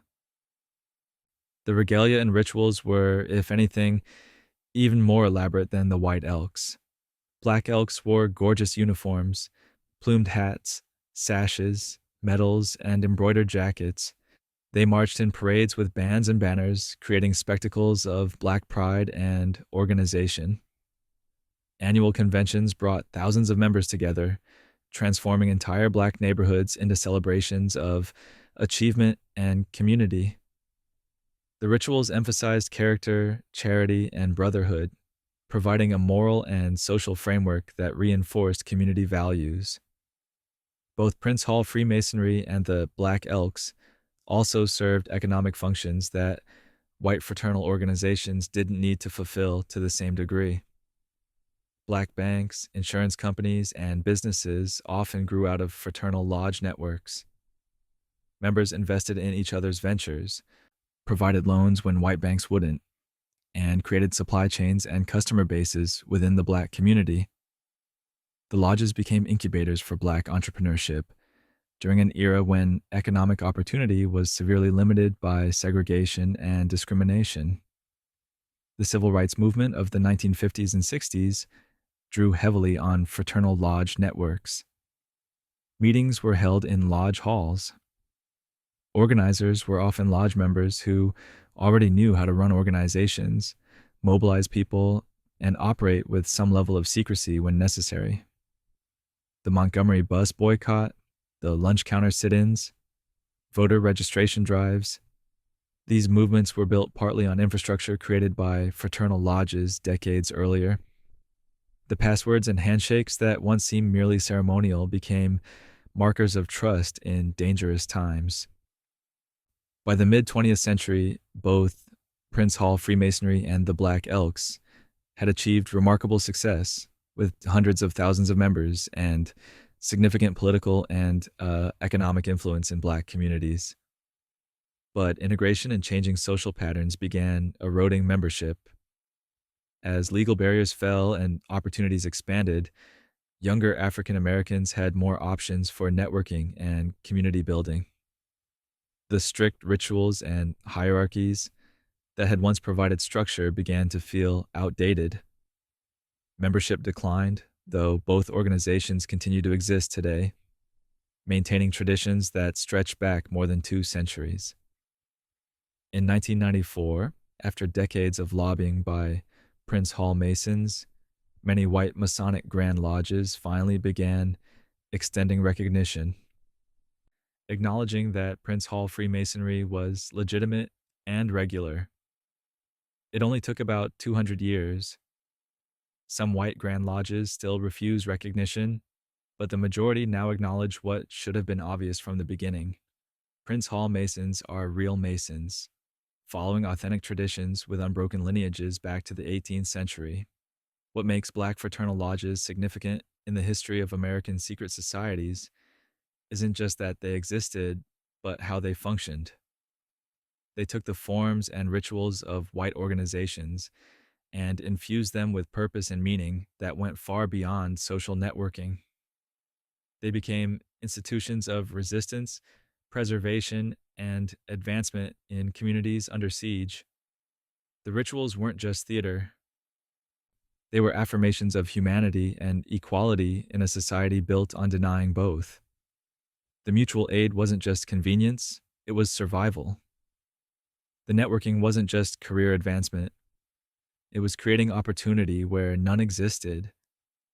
And the irony of white fraternal organizations excluding black members while supposedly promoting universal brotherhood and Enlightenment values, that irony wasn't lost on anyone, least of all the black men who built their own lodges and made them better.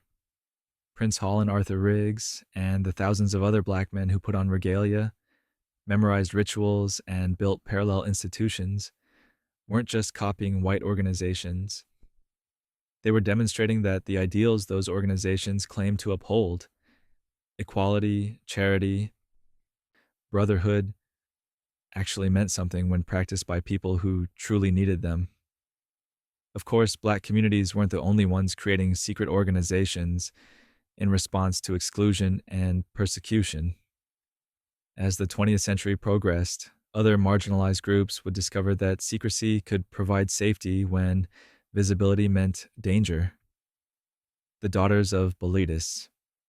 Now we're going to shift gears and talk about a secret society that formed not in the 17 or 1800s, but in the 1950s in San Francisco, at a time when being gay in America could cost you your job, your family, and your freedom. The Daughters of Bilitis was America's first lesbian civil rights organization, and it operated for much of its existence as a semi-secret society because its members had no choice. In an era when the FBI surveilled gay organizations, when police raided lesbian bars, and when exposure could mean ruin, secrecy wasn't just about exclusivity, it was about survival. The Daughters of Bilitis, DOB, was founded in September 1955 by 4 lesbian couples in San Francisco: Phyllis Lyon and Del Martin, Noni Frey and Mary Frey, Marsha Foster and June Bauer, Rose Bamberger and Rosemary Slayapin. They'd been meeting informally as a social group, but they wanted something more structured and purposeful. The name came from Songs of Bilitis, a collection of erotic poetry by Pierre Louis, published in 1894, supposedly translated from ancient Greek, but actually written by Louis himself. The poems celebrated love between women, and the name Bilitis provided a literary and classical reference that seemed respectable, while signaling the organization's purpose to those who knew. To outsiders, Daughters of Bilitis sounded like a book club or women's social group, which in a way, it was. The early DOB functioned much like traditional secret societies, with layers of privacy and caution built into every activity. Meetings were held in members' homes, and newcomers were vetted carefully before being invited. Members used first names only or pseudonyms. They developed trusted networks where women could meet other lesbians in safe environments, away from the bars that were often the only public gathering spaces, but also targets for police raids. The DOB provided something simple but vital: a place where lesbian women could socialize, discuss their lives, and build community without fear of immediate exposure or arrest. This might seem overly cautious, but the context matters. The 1950s in America were the height of what historians call the Lavender Scare, a period when the federal government and many state governments aggressively investigated and purged homosexuals from public employment. Senator Joseph McCarthy and others claimed that gay people were security risks, susceptible to blackmail and moral corruption. The FBI maintained lists of suspected homosexuals. Police conducted raids on gay bars, arresting patrons whose names would then be published in newspapers, destroying careers and families. Women could lose custody of their children if their lesbianism was discovered. Simply being associated with a known gay organization could bring surveillance and harassment. So the DOB walked a careful line between visibility and secrecy. They published a newsletter called The Ladder, which began in 1956 as a modest typed publication and grew into the primary publication for lesbian readers in America. Early issues were mailed in plain brown envelopes with return addresses that didn't identify the organization. Subscribers often used post office boxes or trusted friends' addresses to receive the newsletter. The content was carefully crafted to be informative and community building without being explicitly sexual, though by the standards of the era, merely acknowledging lesbian identity was considered scandalous. The latter featured articles about lesbian history, book reviews, opinion pieces, poetry, and letters from readers. It provided a lifeline for women across the country who thought they were the only ones, who had no access to lesbian communities in their areas, who desperately needed to know they weren't alone. Women wrote to the DOB describing their isolation, their struggles, their relief at finding the publication.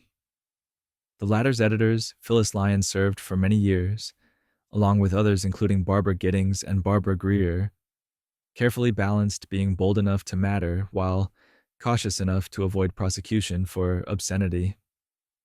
The DOB's stated goals were both accommodationist and radical for their time. They wanted to educate lesbians about their legal rights, provide support networks, and advocate for legal reform.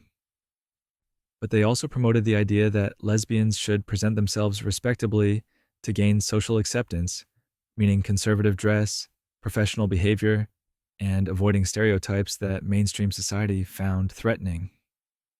This approach was controversial within the organization and the broader gay community. Some members felt the DOB was asking lesbians to hide their true selves to appease straight society. Others argued that respectability was a necessary strategy for gaining any acceptance at all. Meetings involved both social time and serious discussion. DOB chapters, which eventually formed in cities including New York, Los Angeles, Chicago, and others, hosted speakers, organized discussions about legal rights and discrimination, and coordinated with male homosexual organizations like the Mattachine Society. But they also threw parties, organized camping trips, and created spaces where members could simply be themselves. The social aspect was crucial. In an era of enforced isolation, gathering with other lesbian women was itself a revolutionary act. The organization's secrecy created challenges. Growth was slow because outreach was difficult when you couldn't advertise openly. New members had to be found through careful networks and word of mouth. Police surveillance was a constant concern. In some cities, members noticed unfamiliar faces at meetings and suspected infiltration by law enforcement. Paranoia was justified. The FBI did indeed monitor gay organizations, creating files on activists and leaders. The DOB tried to operate transparently within the law while protecting individual members' privacy, a balance that was never entirely comfortable. By the mid-1960s, as the broader civil rights movement gained momentum, and as younger activists pushed for more confrontational tactics, the DOB began to evolve. The Stonewall riots in June 1969 marked a turning point in gay activism, moving from respectability politics toward liberation and radical visibility. The DOB struggled to adapt. Some members embraced the new militancy. Others felt it was too risky, too confrontational. The organization began to fracture along generational and ideological lines. The Daughters of Bilitis officially dissolved in 1970, though some chapters continued for a few more years. The reasons were complex: internal disagreements about strategy and politics, competition from newer and more radical organizations, and paradoxically, the success of the movement making a women-only organization seem less necessary. As gay liberation groups proliferated and as lesbian feminism emerged as its own force, the careful, semi-secret approach of the DOB felt increasingly outdated. The latter continued publication until 1972, when it folded due to financial difficulties and changing readership. But the DOB's legacy endured. It demonstrated that lesbian women could organize, build community, and advocate for their rights even in the most hostile conditions. It created a publication record and organizational history that later activists could build on. And it showed that secrecy, when necessary, didn't preclude action. The Daughters of Bilitis operated in shadows not because they were ashamed, but because the society they lived in made visibility dangerous.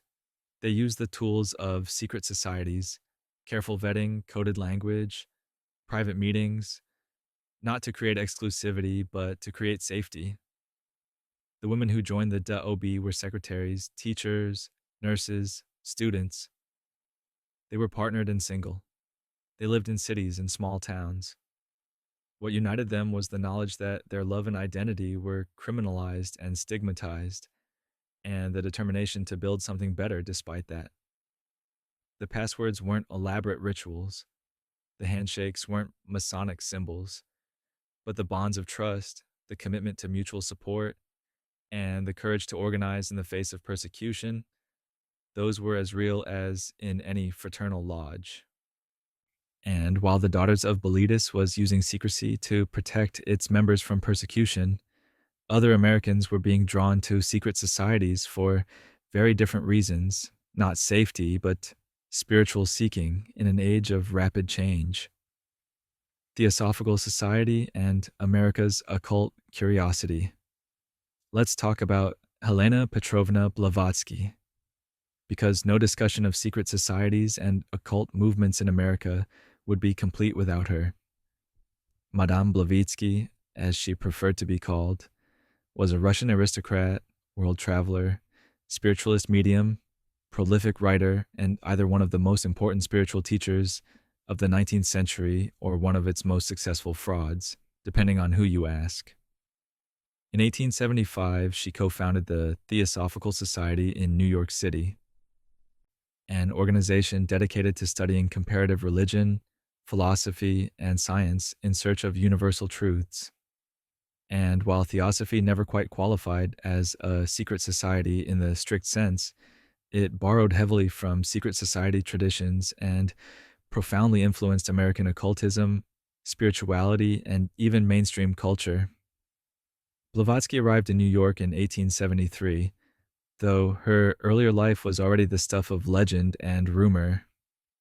She claimed to have traveled extensively through Egypt, India, and Tibet, studying with mystical masters who taught her ancient wisdom. Whether these travels actually happened or were embellished or entirely fabricated remains debated.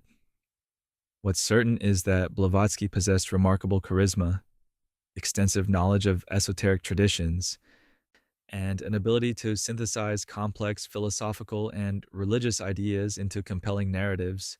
The Theosophical Society was founded on November 17, 1875, with Blavatsky as corresponding secretary and Colonel Henry Steele Olcott, a lawyer and journalist, as president. The society's stated objectives were ambitious: to form a nucleus of universal brotherhood, to study comparative religion and philosophy, and to investigate the unexplained laws of nature and the powers latent in humanity. In practice, Theosophy became a vehicle for blending Eastern religious concepts, reincarnation, karma, spiritual evolution, with Western esotericism, including elements from Kabbalah, Gnosticism, and Hermeticism. What made Theosophy appealing to Americans in the late 19th century was timing. This was the Gilded Age, a period of rapid industrialization, urbanization, and social change.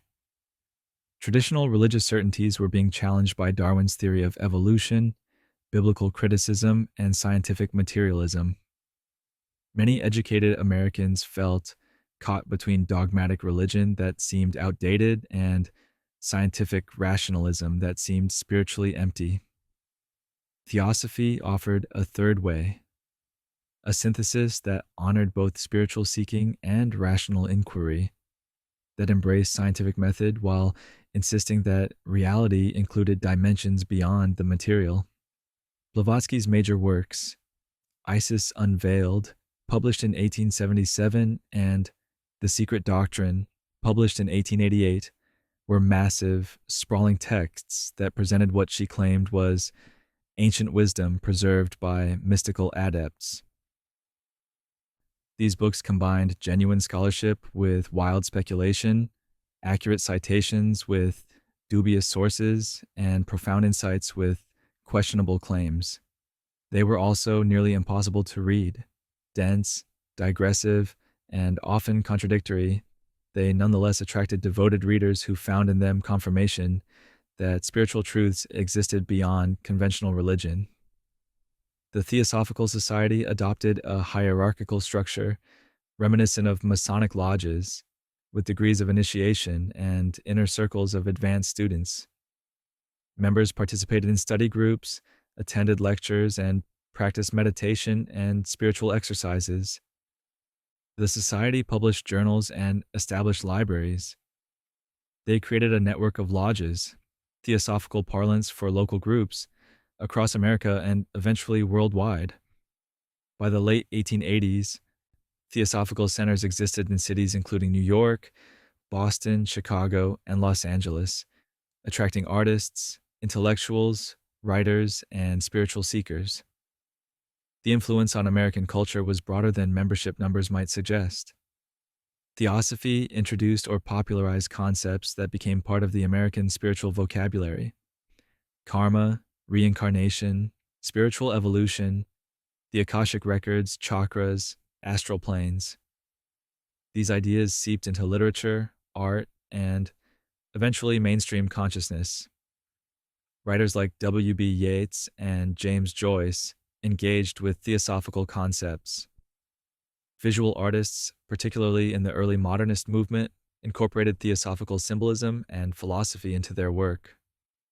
Wassily Kandinsky, Piet Mondrian, and others explored spiritual abstraction influenced by theosophical ideas about inner vision and cosmic harmony.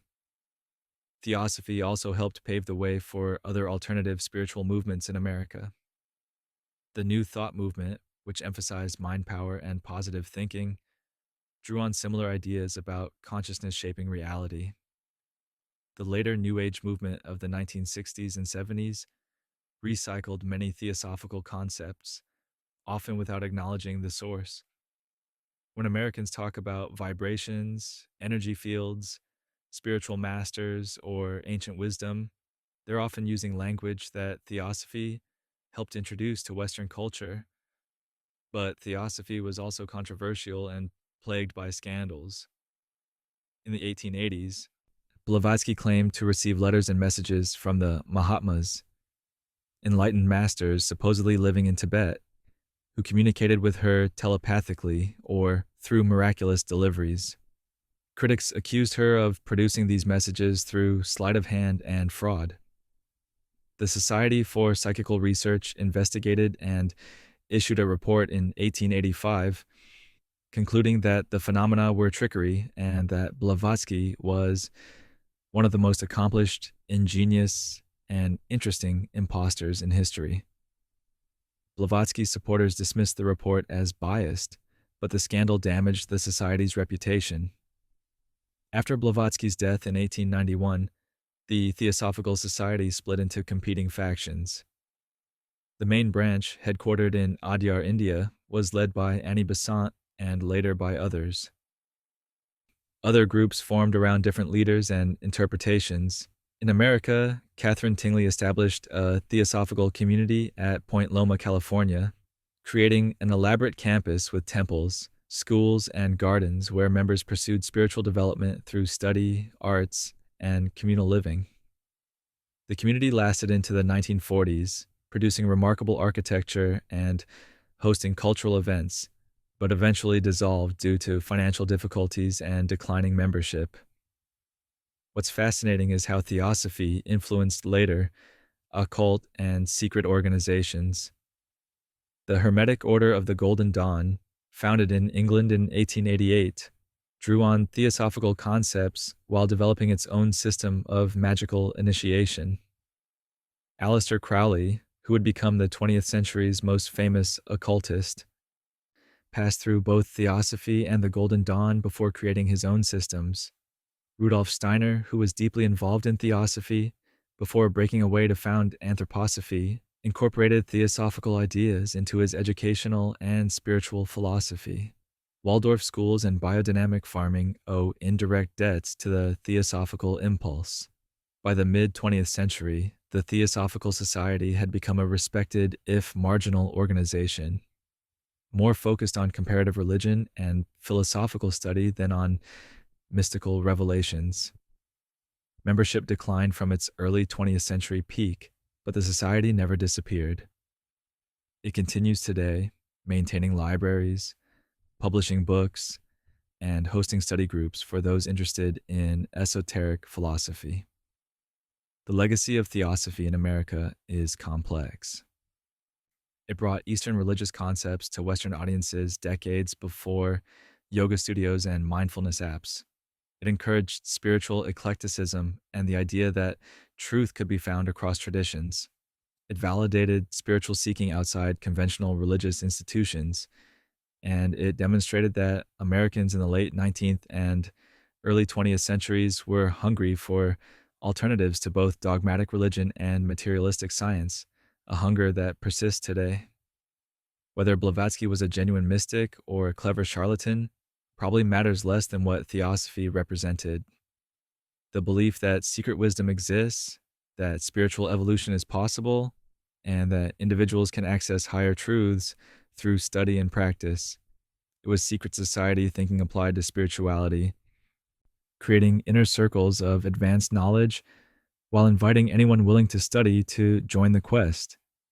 And in a rapidly changing America searching for meaning beyond material progress, that combination proved remarkably appealing.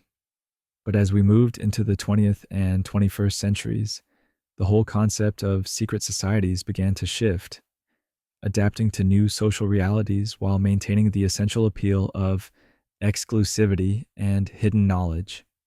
Modern secret societies and their evolution. So here we are in the 21st century, where you can join online forums dedicated to ancient mysteries, where conspiracy theories circulate at light speed, where everyone's privacy is supposedly violated constantly by corporations and governments. And yet, secret societies still exist. They've evolved, certainly. The elaborate 19th century lodge culture with its regalia and weekly meetings has largely faded, but the impulse behind secret societies, the desire for exclusive community, hidden knowledge, and networks of power, that hasn't gone anywhere. It's just taken new forms. Let's start with what happened to the traditional fraternal lodges. Organizations like the Freemasons, Odd Fellows, Knights of Pythias, and others that dominated American social life from the 1800s through the mid 1900s experienced dramatic membership declines starting in the 1960s. Multiple factors contributed. Suburbanization broke up urban lodge communities, television and other entertainment competed for leisure time. Changing gender roles made all-male organizations seem outdated, and younger generations simply weren't interested in memorizing rituals and attending weekly meetings. By the late 20th century, many Grand Lodge buildings sat empty or were converted to other uses. Some lodges dissolved entirely. Others merged or reduced their activities. But here's what's interesting. Freemasonry, the granddaddy of American secret societies, never actually died. It downsized significantly from over 4 million members in the US in the 1950s to around 1 million today, but it stabilized. And in recent years, it's even seen slight growth, particularly among younger men attracted by the combination of tradition, ritual, and brotherhood. Modern Freemasons are more likely to be Gen X or millennials, seeking community and meaning in an atomized world than blue-collar workers looking for insurance benefits. The function has changed, but the form persists. The rituals remain remarkably similar to those practiced 2 centuries ago. New initiates are still blindfolded, led through symbolic journeys and sworn to oaths. Lodges still use the working tools of medieval stonemasons, compasses, squares, levels, as moral symbols. The language is still archaic and formal, but the context is different. Today's Masons know they're participating in historical theater, maintaining traditions because they find value in continuity and symbolism, not because they believe the rituals contain literal mystical secrets. And yes, they're more open now. Many lodges have websites explaining their history and activities. Masonic temples host public events.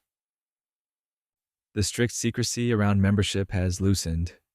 You can often look up who's a Mason through public records or online databases.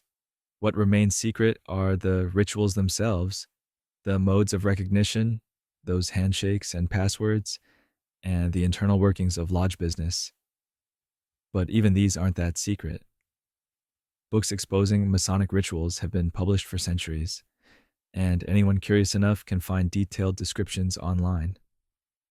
The secrecy is more symbolic than absolute, maintained because tradition dictates it and because a little mystery helps maintain interest. Then there are the modern elite organizations that function like secret societies without the elaborate rituals. The Bohemian Club, founded in San Francisco in 1872, is the quintessential example. It started as a gentleman's club for journalists, artists, and musicians, but evolved into an exclusive men's organization for the wealthy and powerful. Every summer, members gather at the Bohemian Grove, a 2,700-acre property in Northern California, for 2 weeks of performances, lectures, and socializing. U.S. presidents, corporate CEOs, politicians, and military leaders attend. They perform theatrical productions, listen to speeches, and conduct business in an atmosphere of rustic camaraderie. The Bohemian Club isn't technically secret. Membership is known, and journalists have reported on it, but it operates with significant privacy. No business deals are supposed to be conducted at the Grove, though obviously networking happens. The club's motto is, "Weaving spiders, come not here," meaning work is prohibited. But when you gather several thousand of the most powerful men in America in one place, influence inevitably flows. Women are excluded, which has generated ongoing controversy and lawsuits. The rituals, including the cremation of care ceremony, where members burn an effigy symbolizing their worldly concerns, are theatrical rather than mystical, but they maintain the secret society aesthetic of symbolic pageantry. Similar organizations exist across America. The Cosmos Club in Washington, D.C., brings together scientists, diplomats, and intellectuals. The Century Association in New York serves artists and patrons. Skull and Bones, which we discussed earlier, continues at Yale. These aren't secret societies in the traditional sense, but they're exclusive networks where power and influence concentrate. And that's ultimately what secret societies have always been about. The rituals and symbols matter less than the access and connections membership provides. The internet has created entirely new forms of secret and semi-secret communities. Anonymous and semi-anonymous forums allow people to share information, coordinate actions, and build identities around shared interests or beliefs. Some of these are benign: enthusiast communities, support groups. Others are darker: extremist networks, conspiracy communities. The structure mimics secret societies: insider language, gradual revelation of information, hierarchies based on knowledge or contribution, and a sense of being part of something hidden from the mainstream. Cryptocurrency and blockchain technology have enabled new forms of economic organization that emphasize pseudonymity and decentralization, values central to secret society thinking. Digital asset-only clubs and investment groups operate in ways that would have been impossible before, but that echo the mutual aid and exclusive access that fraternal lodges once provided. Corporate culture has also absorbed secret society elements. Elite business schools and MBA programs function as initiation systems, granting access to networks and knowledge. Consulting firms and investment banks maintain cultures of exclusivity, long hours, and insider language that separate members from outsiders. The secrecy isn't about rituals, but about proprietary information, client confidentiality, and maintaining competitive advantages. But the psychology is similar: being inside versus outside, knowing versus not knowing, access versus exclusion. Leadership retreats and executive development programs borrow explicitly from secret society models. Events like TED conferences, Renaissance Weekend, and various invitation-only gatherings create exclusive spaces where ideas and connections flow among selected participants. The selection process itself, being invited, being deemed worthy, replicates the tapping and initiation of traditional societies. What all these modern iterations share with historical secret societies is the fundamental appeal of exclusivity and hidden knowledge. Human beings are social creatures who form in groups and out groups. We like feeling special, like we're part of something not everyone can access. We value information that's not widely available. We trust people who've been vetted through selective processes more than random strangers. Secret societies, traditional or modern, tap into these deeply rooted psychological needs. The 21st century hasn't killed secret societies, it's transformed them, making some more open, others more diffuse, and creating entirely new forms through technology and changing social structures. The lodge halls might be emptier, but exclusive networks are everywhere. The rituals might be streamlined or abandoned, but the impulse towards selective association and hidden knowledge persists. We've gone from ornate aprons and elaborate degree systems to encrypted messaging and curated communities, but we haven't gone beyond the essential human desire to belong to something special, something hidden, something that sets us apart while binding us together. And maybe that's the real secret of secret societies. They've never really been about the secrets. They've been about community, identity, and power, wrapped in symbols and rituals that make belonging feel meaningful. Whether that manifests as Freemasons in colonial Philadelphia, the Daughters of Bilitis in 1950s San Francisco, or private Slack channels today, the underlying pattern remains. We create exclusive spaces, guard their boundaries, and find meaning in being inside rather than outside. The secrets change, the rituals evolve, but the impulse endures, as persistent and human as any drive we possess. And that brings us to the present, where secret societies have evolved from candlelit lodge rooms with men in aprons to encrypted Slack channels with people in, well, probably also aprons, but ironic ones. The rituals have changed, the symbols have updated, but the fundamental human need to belong to something exclusive, something hidden, something that makes us feel special, that hasn't gone anywhere. We just trade passwords for passphrases and replace handshakes with two-factor authentication. So the next time you see a building with Masonic symbols carved into its cornerstone, or hear about some exclusive club that powerful people join, or wonder why your great-grandfather had a ceremonial sword he never explained, just remember, Americans have been organizing secret societies since before America was even a thing, and we've never quite figured out if we're supposed to be proud of that or pretend it doesn't happen. Either way, someone out there right now is probably swearing an oath in a dimly lit room, convinced they're part of something ancient and important. Sleep tight.